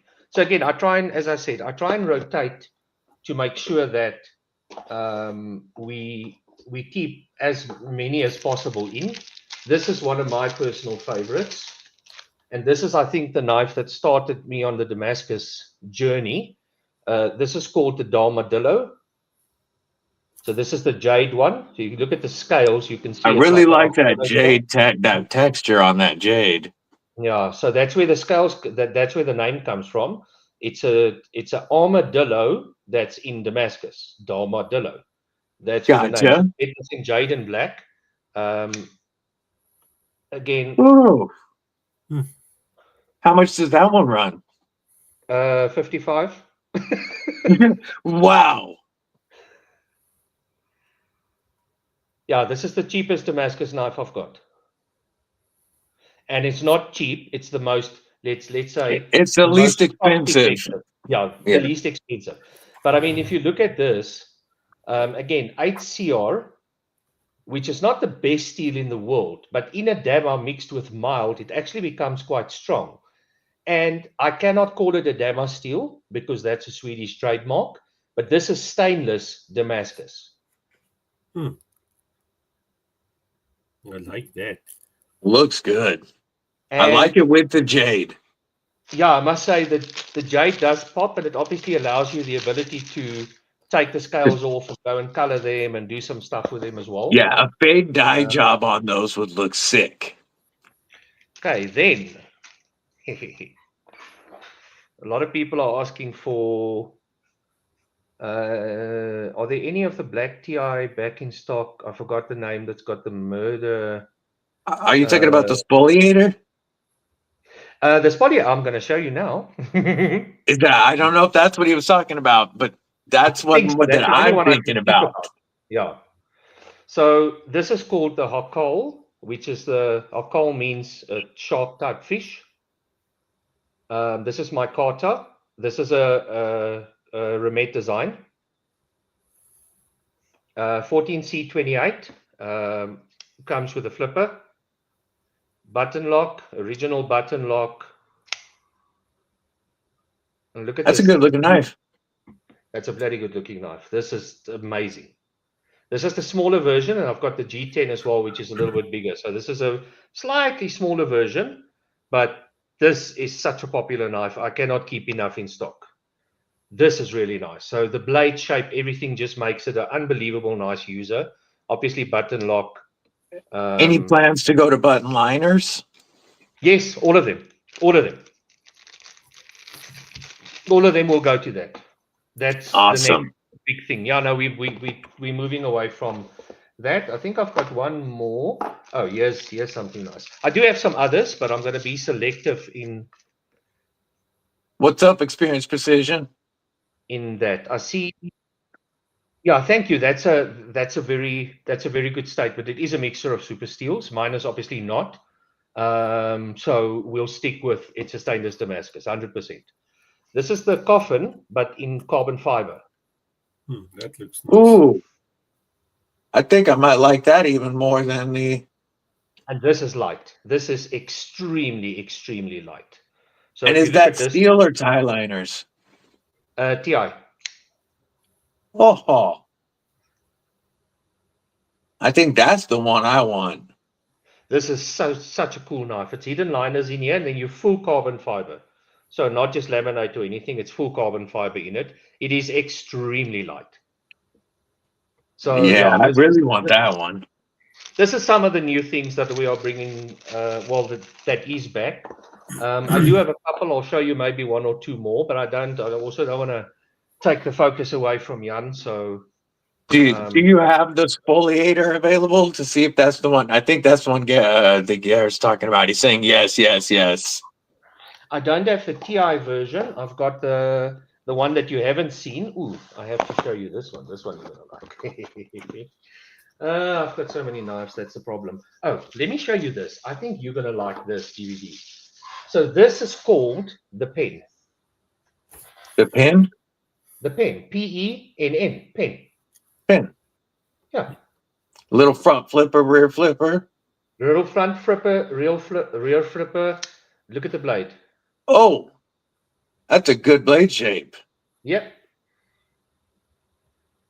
Very useful blade shape. Just a normal, nice looking, beautiful folder. That is absolutely just stunning knife to have. And so you know it's going to be inexpensive because it's a pickled steel. Yep. Again, D2, etc. I just want to find the spoliator. I do have one.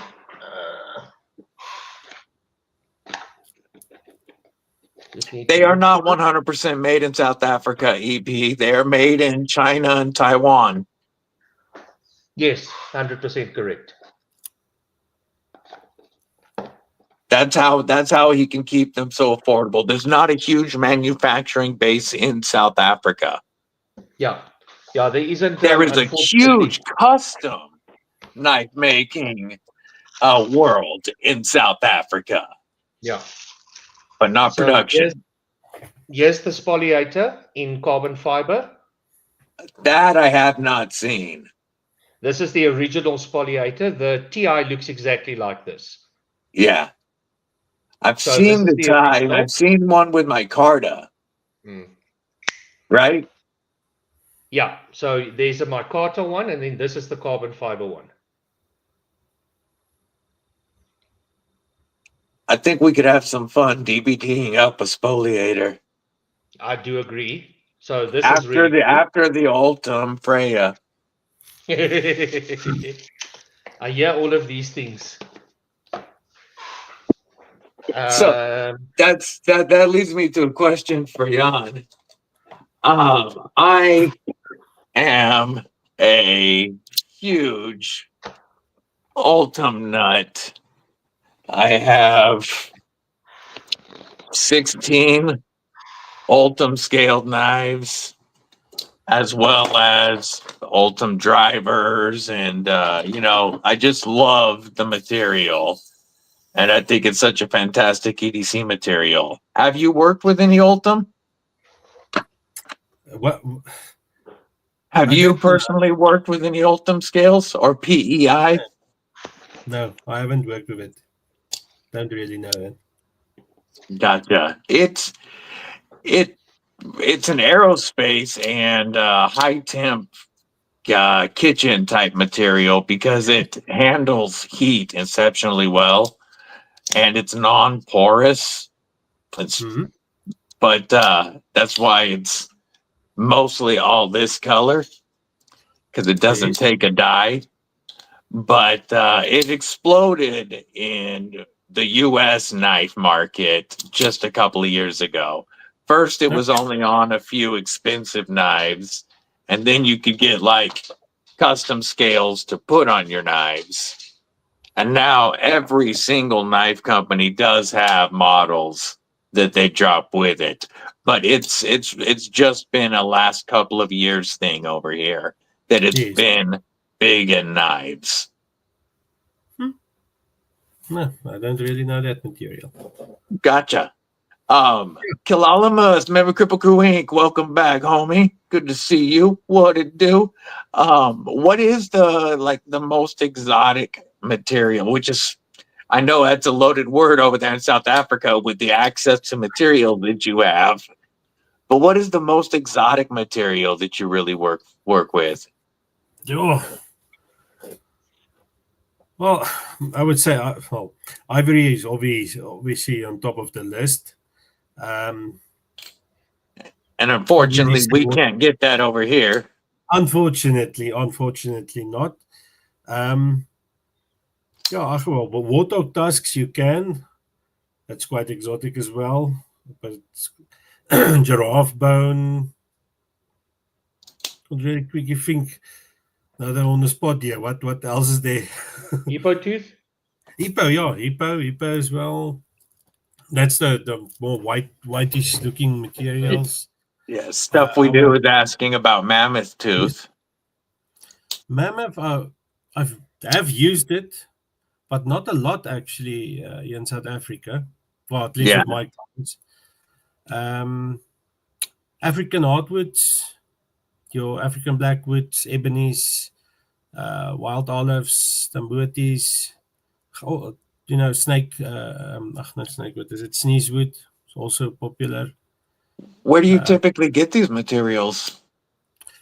There is some local places where you can buy it from. Like typically ivory, I need to buy from Nature Conservation itself. Obviously, a lot of permits and stuff involved there. Taxidermies, you can get giraffe bone there, warthog and hippo tooth, and so on.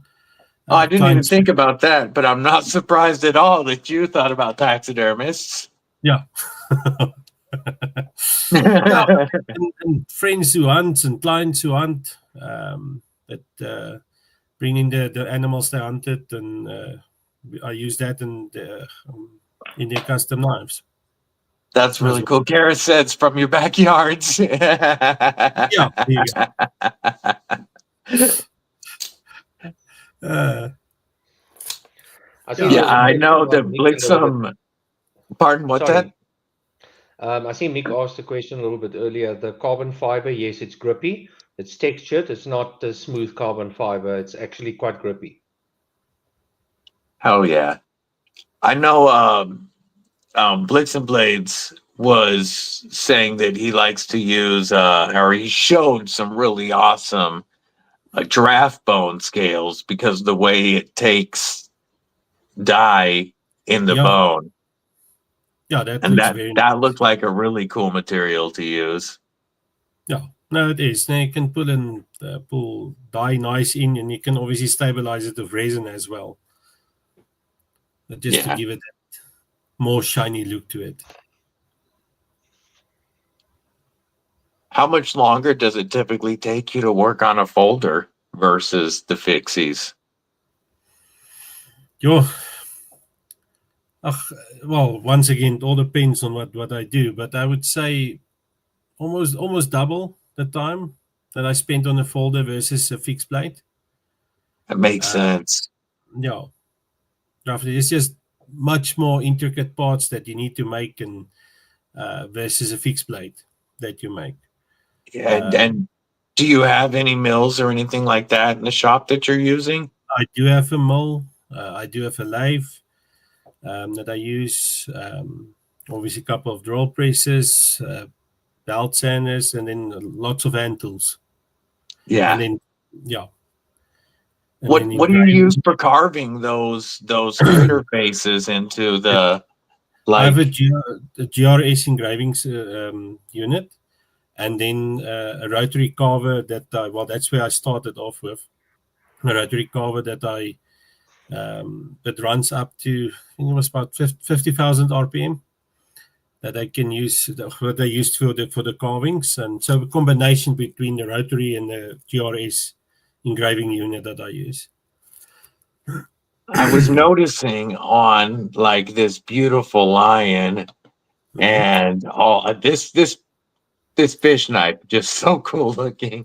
Yeah, this was also interesting one, that fish one. It was, I think, one of the directors of let's see, one of the aquariums, and he liked hunting, but obviously wanted to catch the sea theme into the knife, and I think it came out quite. Looked like it worked out great. I mean, you've got the fish eye here. You've got gills. There's like texture from the fish's head. That's so crazy. But I was curious about the gold work on here, and now it makes sense to me because you said you did some goldsmithing. Yes, yeah. Obviously, so this is all real gold on these, like this and the lion, correct? Yeah, this one, some of them are plated. The gold is plated, and some of them is inlaid into the steel. That's crazy. What is that finish on this blade? This is see picture quality that came out. This black. Oh, okay. You're talking about the black. Yeah, I don't know why. What happened? So it's pulling the wood texture from behind. I got you. Here's some more with that gold scroll. Oh man, look at that gold work, folks. And then you even put your logo in gold on that one. Yeah, that was I just noticed the wolf sheath. Yeah, this was. I love that. Oh, thank you. Every time I go back and look at this, I find new stuff. Cool. Yeah, no, so, but yeah, I love to, I can put it, live myself out in my work that I do. It's not just another work. I mean, it's a passion that I do there. Live my artwork out in what I do. You can see it for sure. And you can also really see how South Africa has influenced you. Oh, yeah. I mean, that's what I love to do. I mean, hunting, being in the bush, being in the field, I love to capture into the knives and make it part. I mean, it's part of me and part of my country that I'm in, and what I love. So, yeah. Mick Ranger asks if you've used rhino horn. No. It's a very, I can say, hot topic, rhino horn, same as with ivory. Obviously, if there's the correct permits and all that stuff, one can use it, but so far I haven't touched it. It's just yeah. Is it different? permits than you have to use ivory? It's mostly the same, but you can say the permission to be able to use it and so on is a bit more difficult. Yeah, You're gonna pay a pretty price. unless you're willing to grease the right palms, and then it really drives up the cost. Yeah, but you're gonna get into so much trouble. You don't. I mean, if you go into our national parks, there's like at the rest stops or the little shoppies that they've got, you can go and have a look at what animals were spotted, and people will load it. You cannot even load where a rhino is situated or was seen, or they are really being protected currently quite a lot. So they are very difficult. Which is good. I just didn't know if you had the access to it, because I know elephants are protected, but it sounds like you can get that. They obviously take that from fallen elephants, and I'm sure a tusk can last quite a while because they're not selling you the entire tusk. Yeah. No. Blade Walker, Noble Reviews, what it do, brethren? I hope you're feeling well today. Yeah, Garrett says you don't go near rhino horn. No. So it sounds like that's as sticky as elephant is here. Yes, and I'm sure rhino's just as tough here. You couldn't, even if you got the permits, you wouldn't be able to send it here to the US. I don't think it will land there. I think it will get confiscated. Yeah, no. Now, it's also a very difficult thing to work with. I mean, I think I've shown this before, but this is the custom that Miguel made for me. It's the couple of Varo, but with ivory, real ivory. Yes. And you can't just put a whole piece in. So he's actually put a little support structure of G10 in the middle to make sure. But this is my personal couple of Varo that he made. And I mean, it took quite a bit of time to do this. But I mean, this can never leave anywhere else. I will never let it go. But not just that, they will confiscate. You can't take it out of country. This is real ivory. This is the real deal. This is not play. Yeah. I've been offered a lot of money for this knife, but no, won't leave ever. Yeah, that's a beautiful. I love the way that came out with the ivory. So, yeah, I must say it's. What is your favorite knife that you've made for yourself? What do you care? And actually, what's in your pockets right now, Jan? Well, this is one of my folders. I call it the H1. Oh, I love that blade shape. It's my hunting folder. Dual color G10, and I see the backspacer. Love that skimping. That's a full. Oh, I see full length backspacer. Very nice.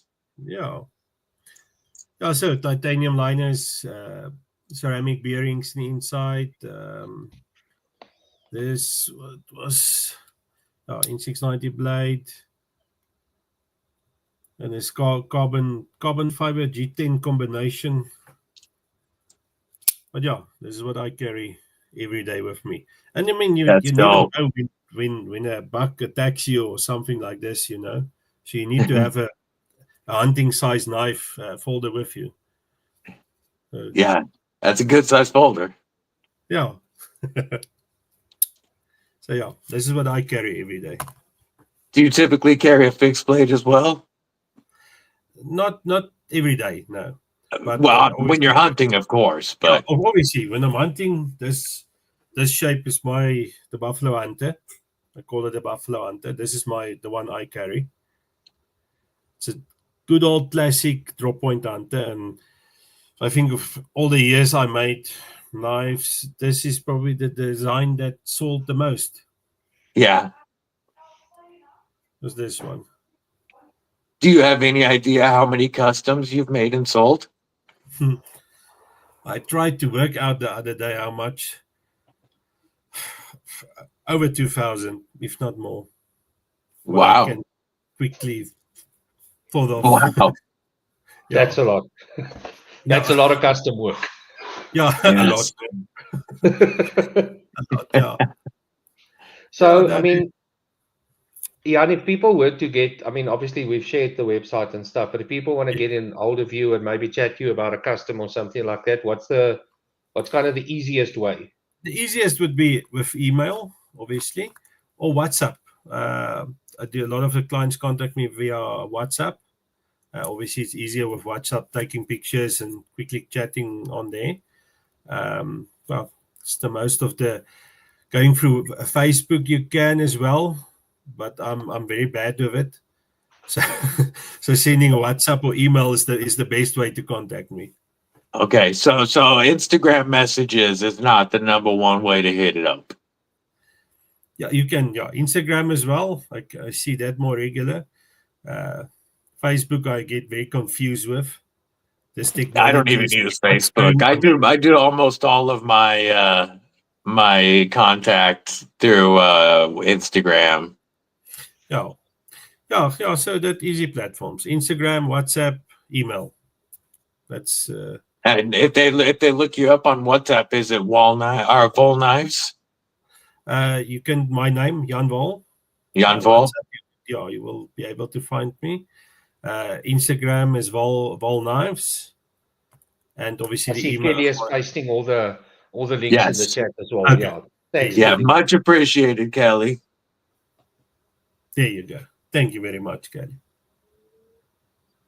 And yes, if you want to look at that Impala Hunter, she's dropping that link also. That is the production Impala Hunter.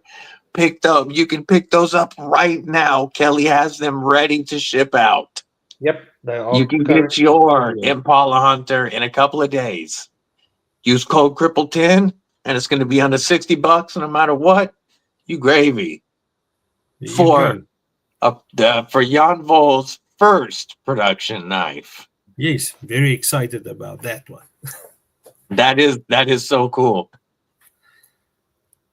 The pinned comment, folks, also has the links for Jan and for the Hunter as well. Yeah, I know War Room said that he got his and he's already working on making it his own. There you go. But that's good. That's the whole idea of it. You don't just want to make it your own, because that gives you the ability to really put a little bit of yourself into it as well. Yeah. What are you asking, Caleb? Oh yeah, you can reach out to me off stream, Caleb, if you've got questions. I can try to help. Yeah, I see. Scott is also on here. Scott, congratulations on your production. I think it's with Kubi, if I'm not mistaken. It is, and we are going to show that knife real quick. That is an amazing knife. We've got that knife pulled up and ready to go as well. And here is the Kubi Bloom, the ultimate model. Obviously, this is obviously DBD's favorite version. But for you folks that are kind of weird and don't love Ultim, here is the black micarta. Looks so phenomenal. I love the way that texture looks on that burlap, and Scott's Maker's Mark came out so good.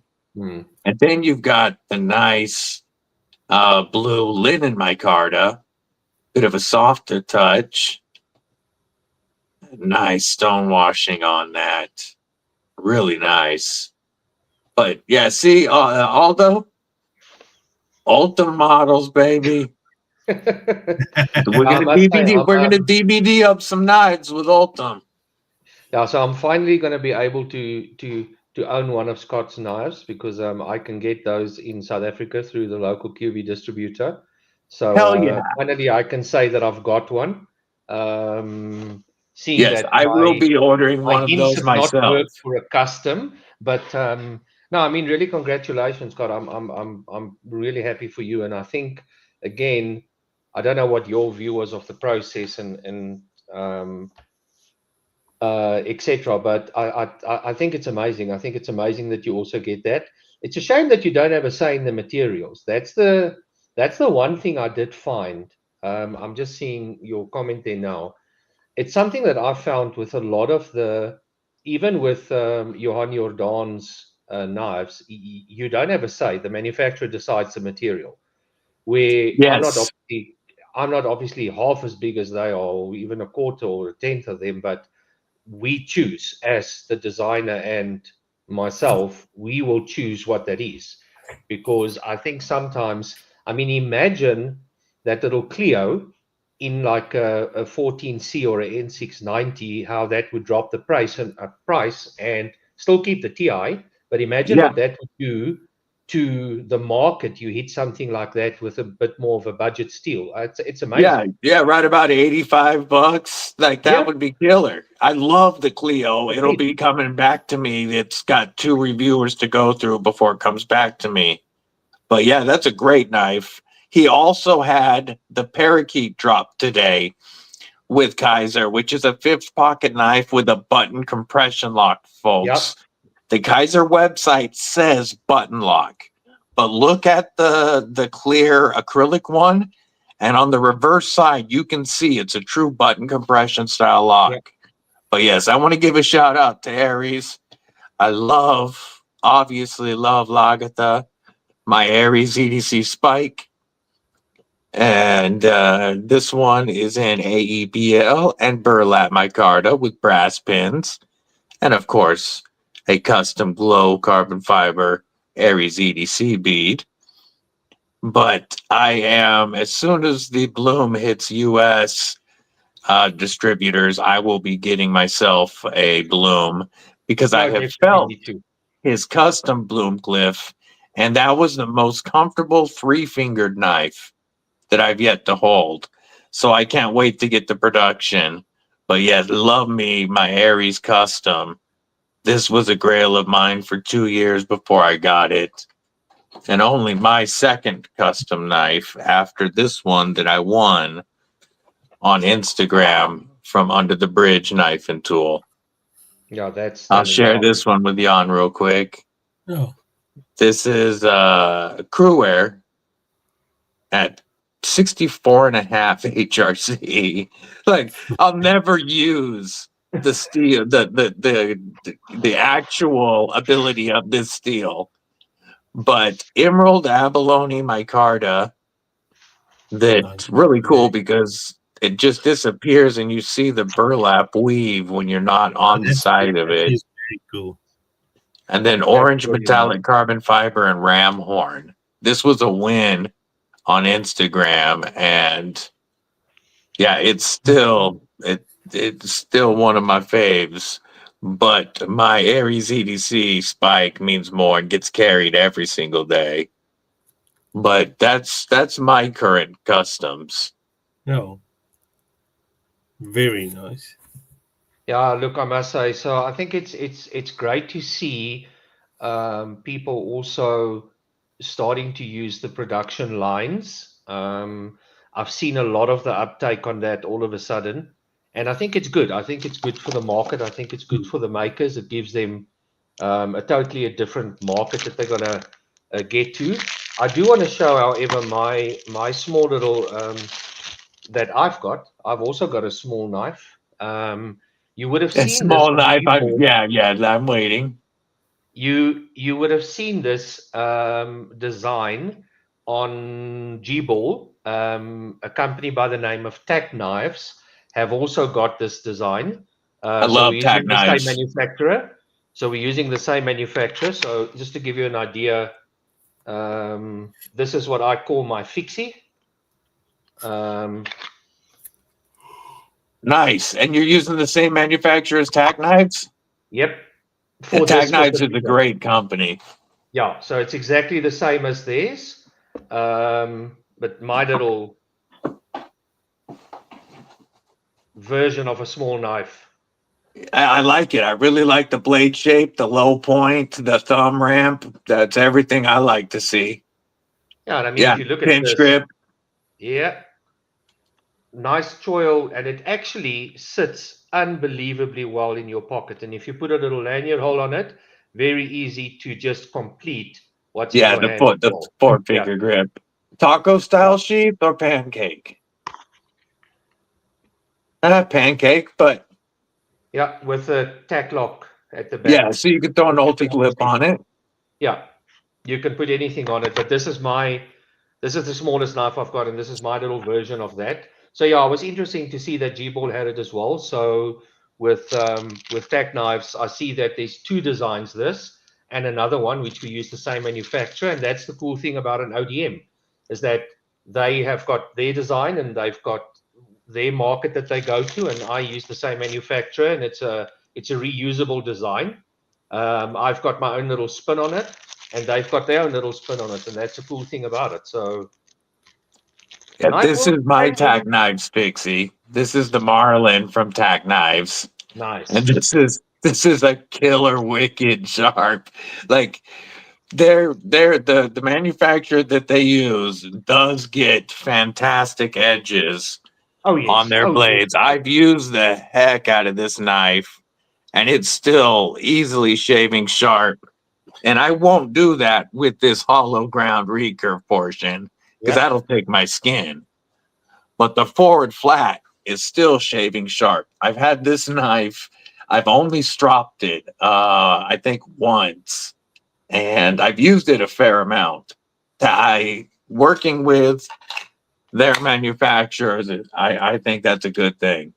So interesting. If you want to know, so obviously a lot of our folders are being made by Remet, which is great, but the manufacturer that does my fixie and the tack blades is the same manufacturer that produced this. Awesome. That's good to know. So that's very the quality, good to know. You know the quality, you know the screaming sharpness of it. So is that China or Taiwan? China. Yeah, that's what I figured. Yeah, that's awesome. We know that's going to be phenomenally made. Blades. They specialize in fixed blades. They've got a couple of folders, but they're actually specialists in fixed blades. It was the first time I used them for a custom fixed blade, and I'm extremely happy with what I saw, what their production work looks like. And they've got a good name. There's 3 companies that use them. Tack Knives is one, obviously, and there's another one. And their work is exceptional, exactly the same as my folder. So we work with a specialist. We get the guys that specialize in that. I don't want to go to a folding company and say, make me a fixed blade. It's a very different ball game. Sure. They specialize in fixed blades, and they did an exceptional job of this hunter. So that's just, again, a lot of people will say, oh, did you now go and copy Tack Knives? No, we both use the same manufacturer, their design, we license to use it. So simple as that. Yeah. And it's similar to the Remet ODM stuff, and it gives another way to get very good knives and fund South African customs. Yeah. So I mean, interestingly, if we talk about Remet, so the Peacock has been discontinued. So no more Peacock, but you can get the Freya, which is better. Exactly. And we're making a whole new run with new colors. So and soon to be an Ultimate DBD version, folks. Exactly. So I mean, the only place we're going to be able to get that is through us. They've discontinued it. We're going to continue it. I have to give a big shout out to Mick Ranger. We'll give him a salute and a thank you. We'll use a Freya, and I'll say, he says, thank you, DBD, Jan, and Aldo, for bringing the best knife content and amazing affordable blades. Let's go, Kripple Krew. I truly appreciate you, my friend. Thank you, Mick. That is very, very kind words. Yeah, Kripple Krew Inc. members, show him those badass emojis to thank him for that. So, Jan, if you don't mind, I'll show 1 or 2 more knives quickly, which I don't think a lot of people have seen. This one is called the Arrow. So this comes in this burnt orange and OD green, olive green, and it comes in a white with black as well. But what's nice about this one is, look at this blade shape. That's got a very nice low tip, kind of a modified sheep or reverse Tonto. Just enough belly, nice low tip, good slicer. And extremely light, extremely light. and it's just a nice, again, just a nice normal knife to use, but very, very unique pattern. And obviously you can imagine it is grippy. It's going to be very grippy, very grippy. Yeah. What little Caleb secret really have I- digs that one. That is a really nice one. That is a really, really nice one. Then a lot of people say this looks a lot like a CRKT, but it's not. There is subtle differences, and mine came out 2.5 years ago, so mine was first. I call this the Joker. Yeah, oh, I love the Joker. The Joker. I've seen this on the website, but I need a Joker with that cleaver. Yeah. That like Spanish razor cleaver style. This is a really, really awesome blade. That's a utility knife all day. That's a cardboard destroyer. This is just crazy. I mean, this is, and it's so popular, and actually has got so many uses in it, which I was quite surprised about. But it's again, it's a chunk of D2. It's not something really, really small. So that's pretty cool. I don't have a lot more, but there is some that you wouldn't have seen. Yeah, Caleb really likes the Joker. Mick really likes the Joker. The Joker's been talked about before for sure. People like it. Glad it's back. Mick, I promise I will show at some point. This is called the Wendell. So the Wendell means companion. And this is named after my wife. Because this is the type of knife that will be a companion for you forever, and you'll see now why. The thing that I like about this is very simple, and imagine a CEO style knife, but that's on steroids. And this is what this is. It comes in 4 wicked colors. One of them is yellow, but blade shape. I like that blade shape. Is that a hollow or a flat grind? It's hollow. Looks flat. Oh, hollow grind? Hell yes. Yeah. And titanium liners? No, normal stainless liners. Again, very affordable. But again, look at the size of this in my hand. Yeah, it's a good size. A lot of people you don't understand how handy this type of blade actually is. This is again one of the top sellers that we've got, and we've brought them back now. Again, simple, nothing major, nothing fancy, but just hidden away, plain, nice, simple, really cool, in my humble opinion. And I call it the companion because it's really something that will stay by you, and you'll find ways to use it, which is pretty cool. Then I can show you, okay, the blade that started it all, the Ghost. Yeah, oh, yes, the Ghost. This is the Jade Ghost looks so good.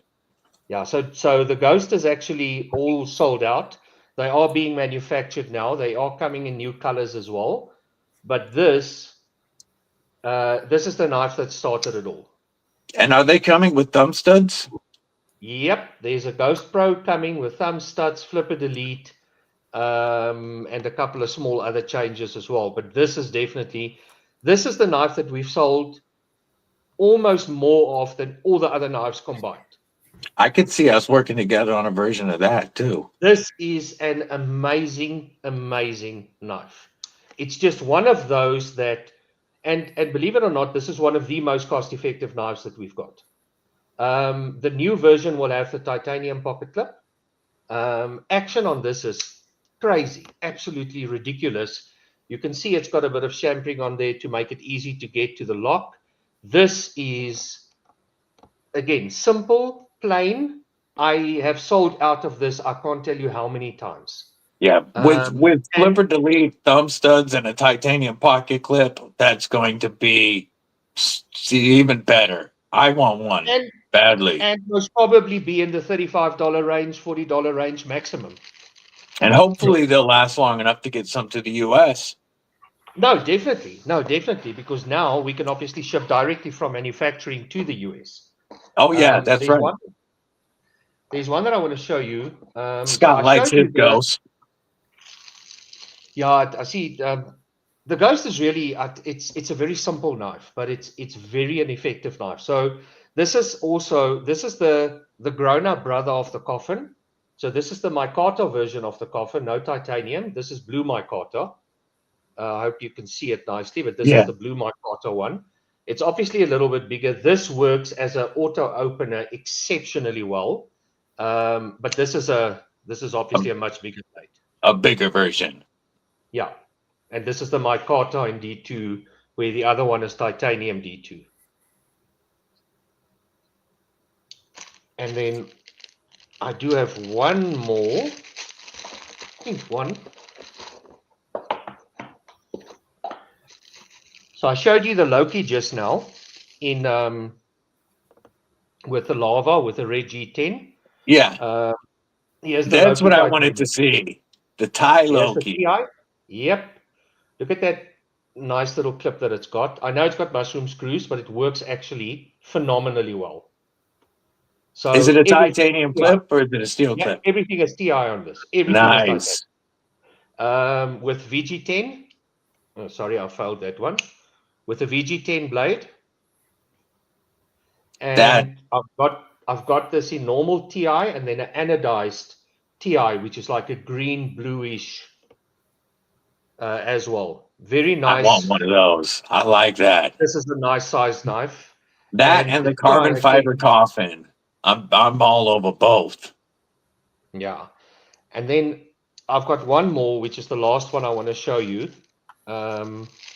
And again, as the new models comes in, I'll obviously gladly share it with you guys. This is one of the knives. No, Caleb, they do not ever miss. In my humble opinion.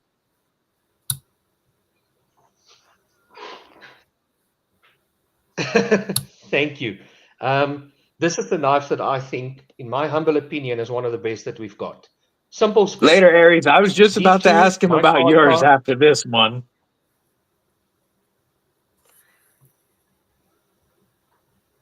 Later, Aries was taken off. I was just saying goodbye, but go ahead and continue, Aldo. Cheers, Scott. This is the Voro. If you look at a couple of small things, look at the clip. Very deep carry, which I like. Fully reversible. And instead, got a flipper with a little bit of jimping on it. But, sorry, blade shape. I like that blade shape. Is there enough puller or blade hole to get to it to flick it? Looks like it. Yeah. Hell yeah. Easy. My fingers are just dumb tonight. I'm really struggling, but very easy to flick, actually. I'm just being dumb tonight. Oh, it happens. My hands act up and I'll not only fail, but cut myself, but so it goes. A couple of small things. If you look at the little ramp here with the jumping for your thumb, don't need a lot of jumping, but the way that it actually snugs in there. And if you want to go up, you can actually rest your thumb on that ramp there. Nice.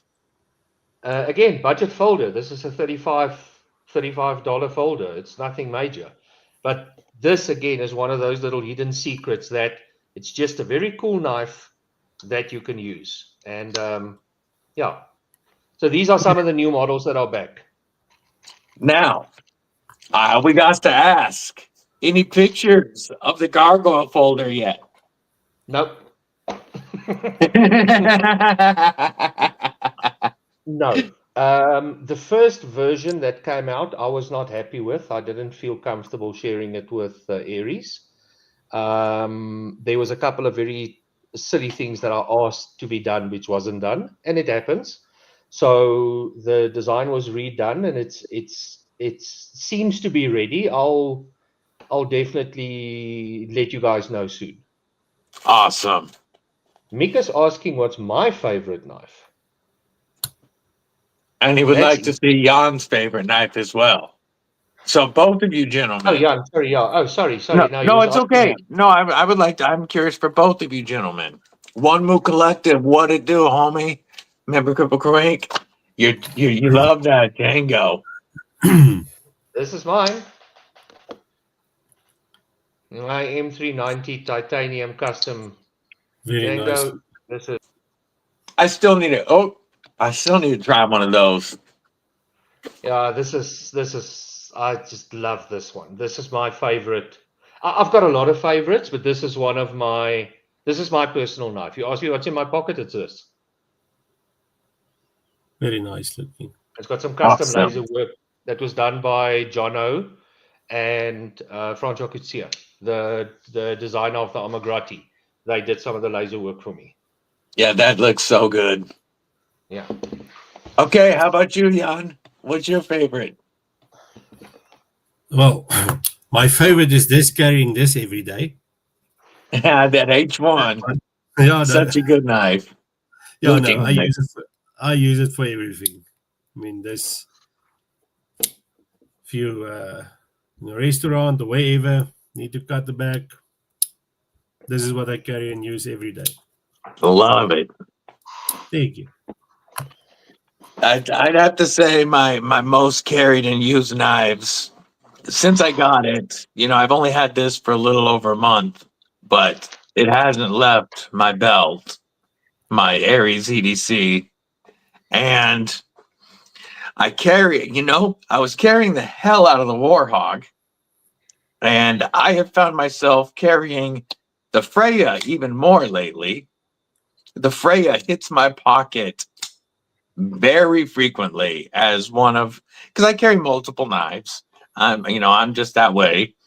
And the TRM Atom that they gave me it's just very hard not to carry this awesome knife.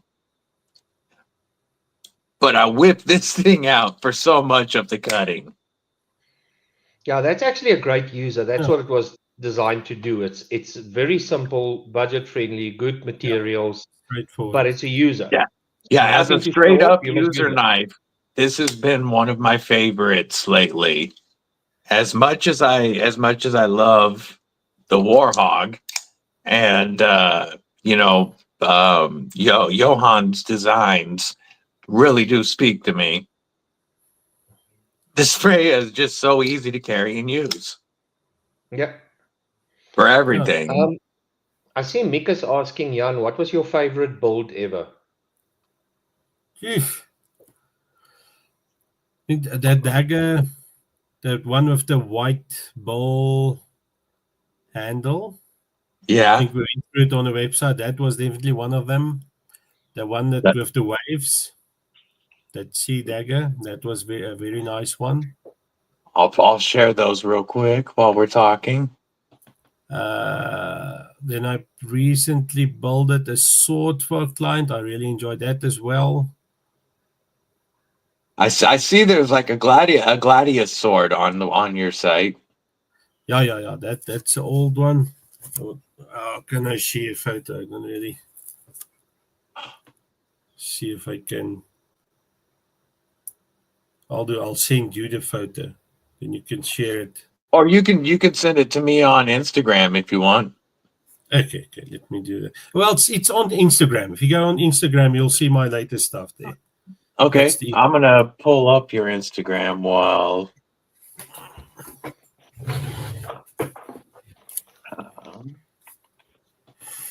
There you are. Come on. And okay, I'm going to share the screen again, folks, because we are going to look at some beautiful knives. And Instagram, there we go. This. Oh. Yeah, this is one of the most recent ones. That rhino. Yeah. Looks great. If you there's a nice little video on how I make knives. Whoa. That's nuts. You did a portrait in the knives. Yeah, that was interesting, I must say. It was really interesting. I see the sword down below, but this one is such a great one. There you can see the difference with the gold laid into the horns versus the there for the client. And that's the I thickest see. Yeah. bottom, right? Yeah, that's how you carve out the steel, the stainless, to prepare for when you put in the wire. Oh, yeah, there's the gold wire. Yes. Yeah. That is so cool. And come on, go scroll back. I want to look at that sword. Ooh. Is that their family name? That's their family name, and this it's And now their crest? Yes, their crest, and they've been. I think it's the 13th generation. They had the sword made for their son's 21st to do like all the handover and all the stuff, the ceremony that went with it. It was quite an interesting build, and to do that. I want to go back to that.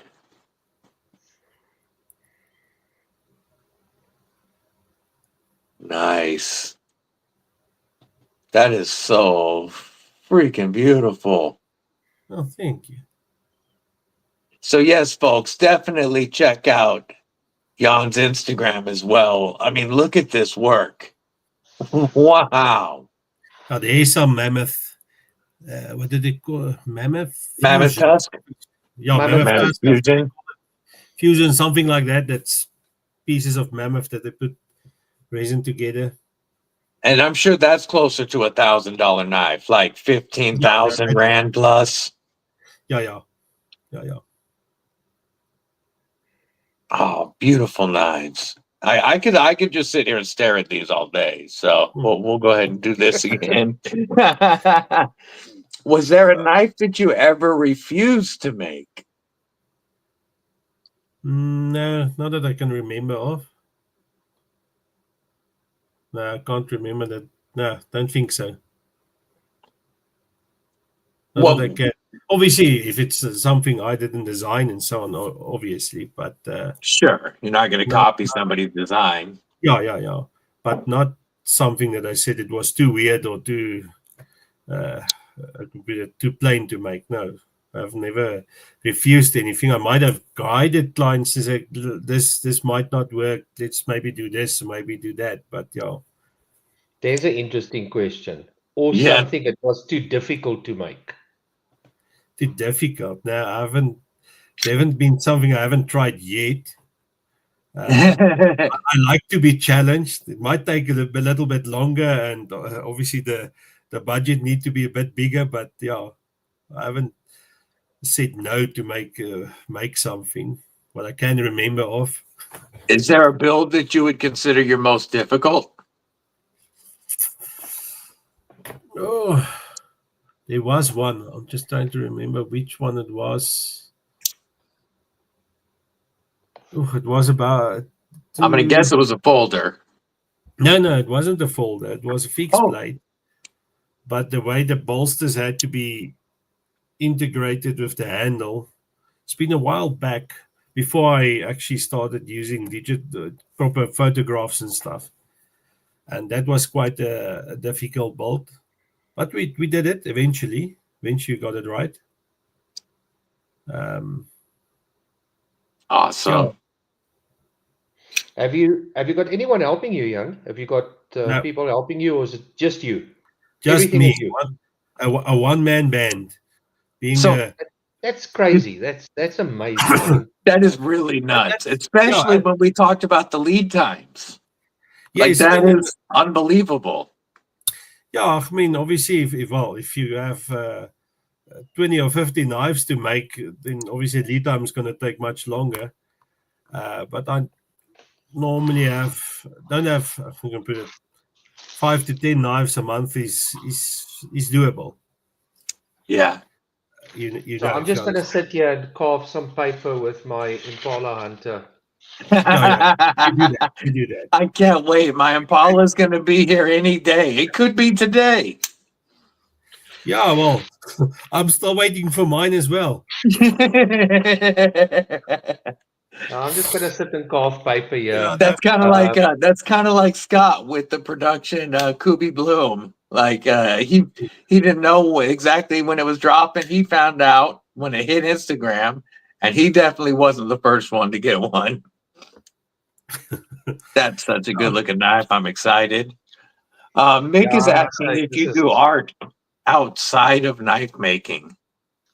Like went to an art school or type of thing. No, I haven't been.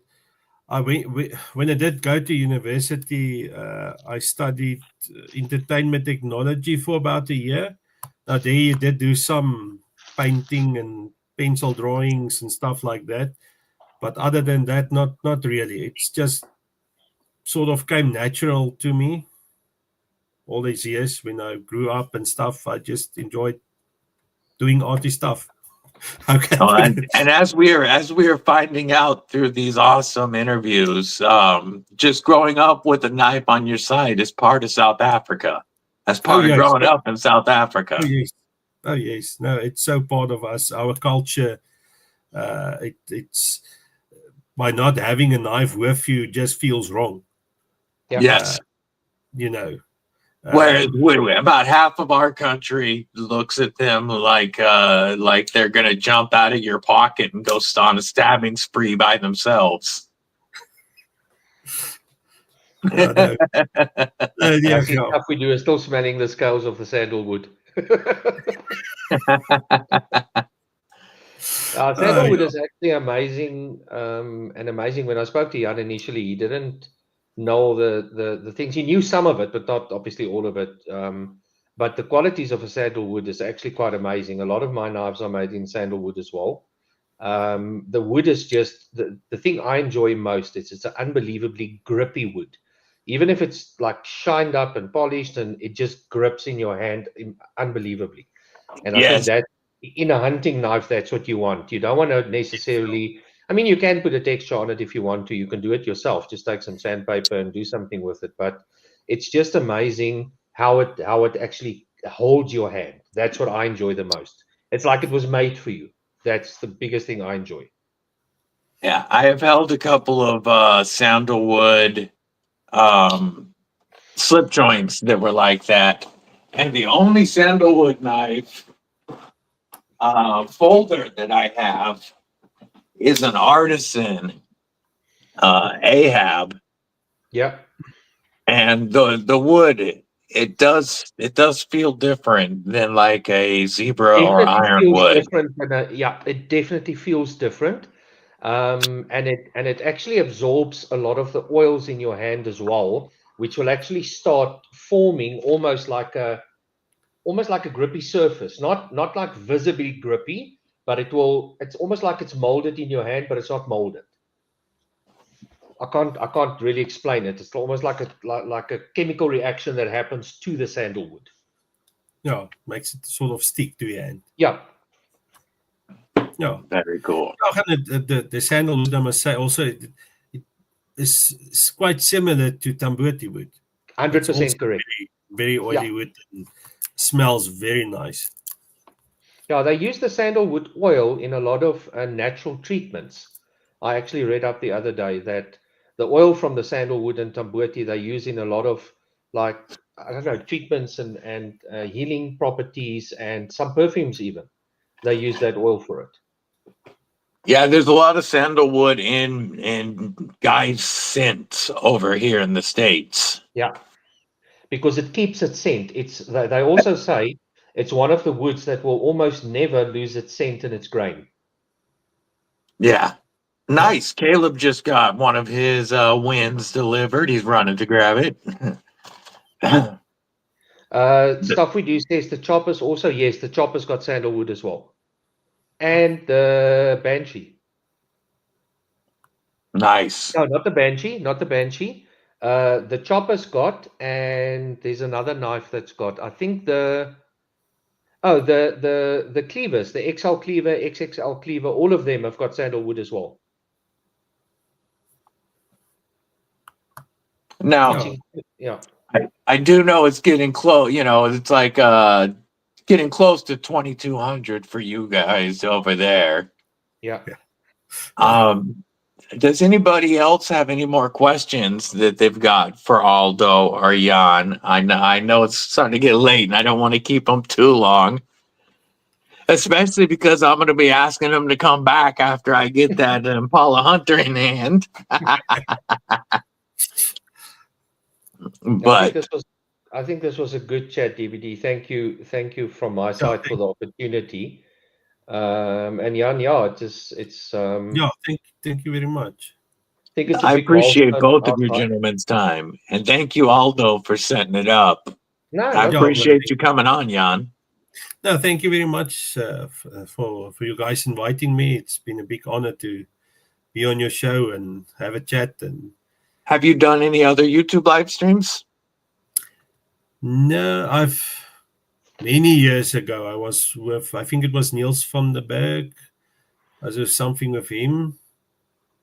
But Yeah, other Black than Dragon that, Forge. no. Yeah, Black Dragon Forge, yeah. Yeah. Gotcha. Other than that, no.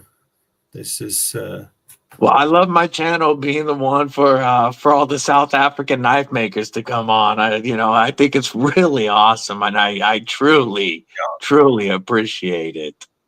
Yeah, No, I'd thank really urge the guys to go and have a look at just scroll through some of Jan's work and see what the fuss is about. It is crazy. It is absolutely crazy. The type of stuff that comes on. And again, just from my side, thank you very much. I really appreciate that we Absolutely get the true. opportunity to come and chat a little bit.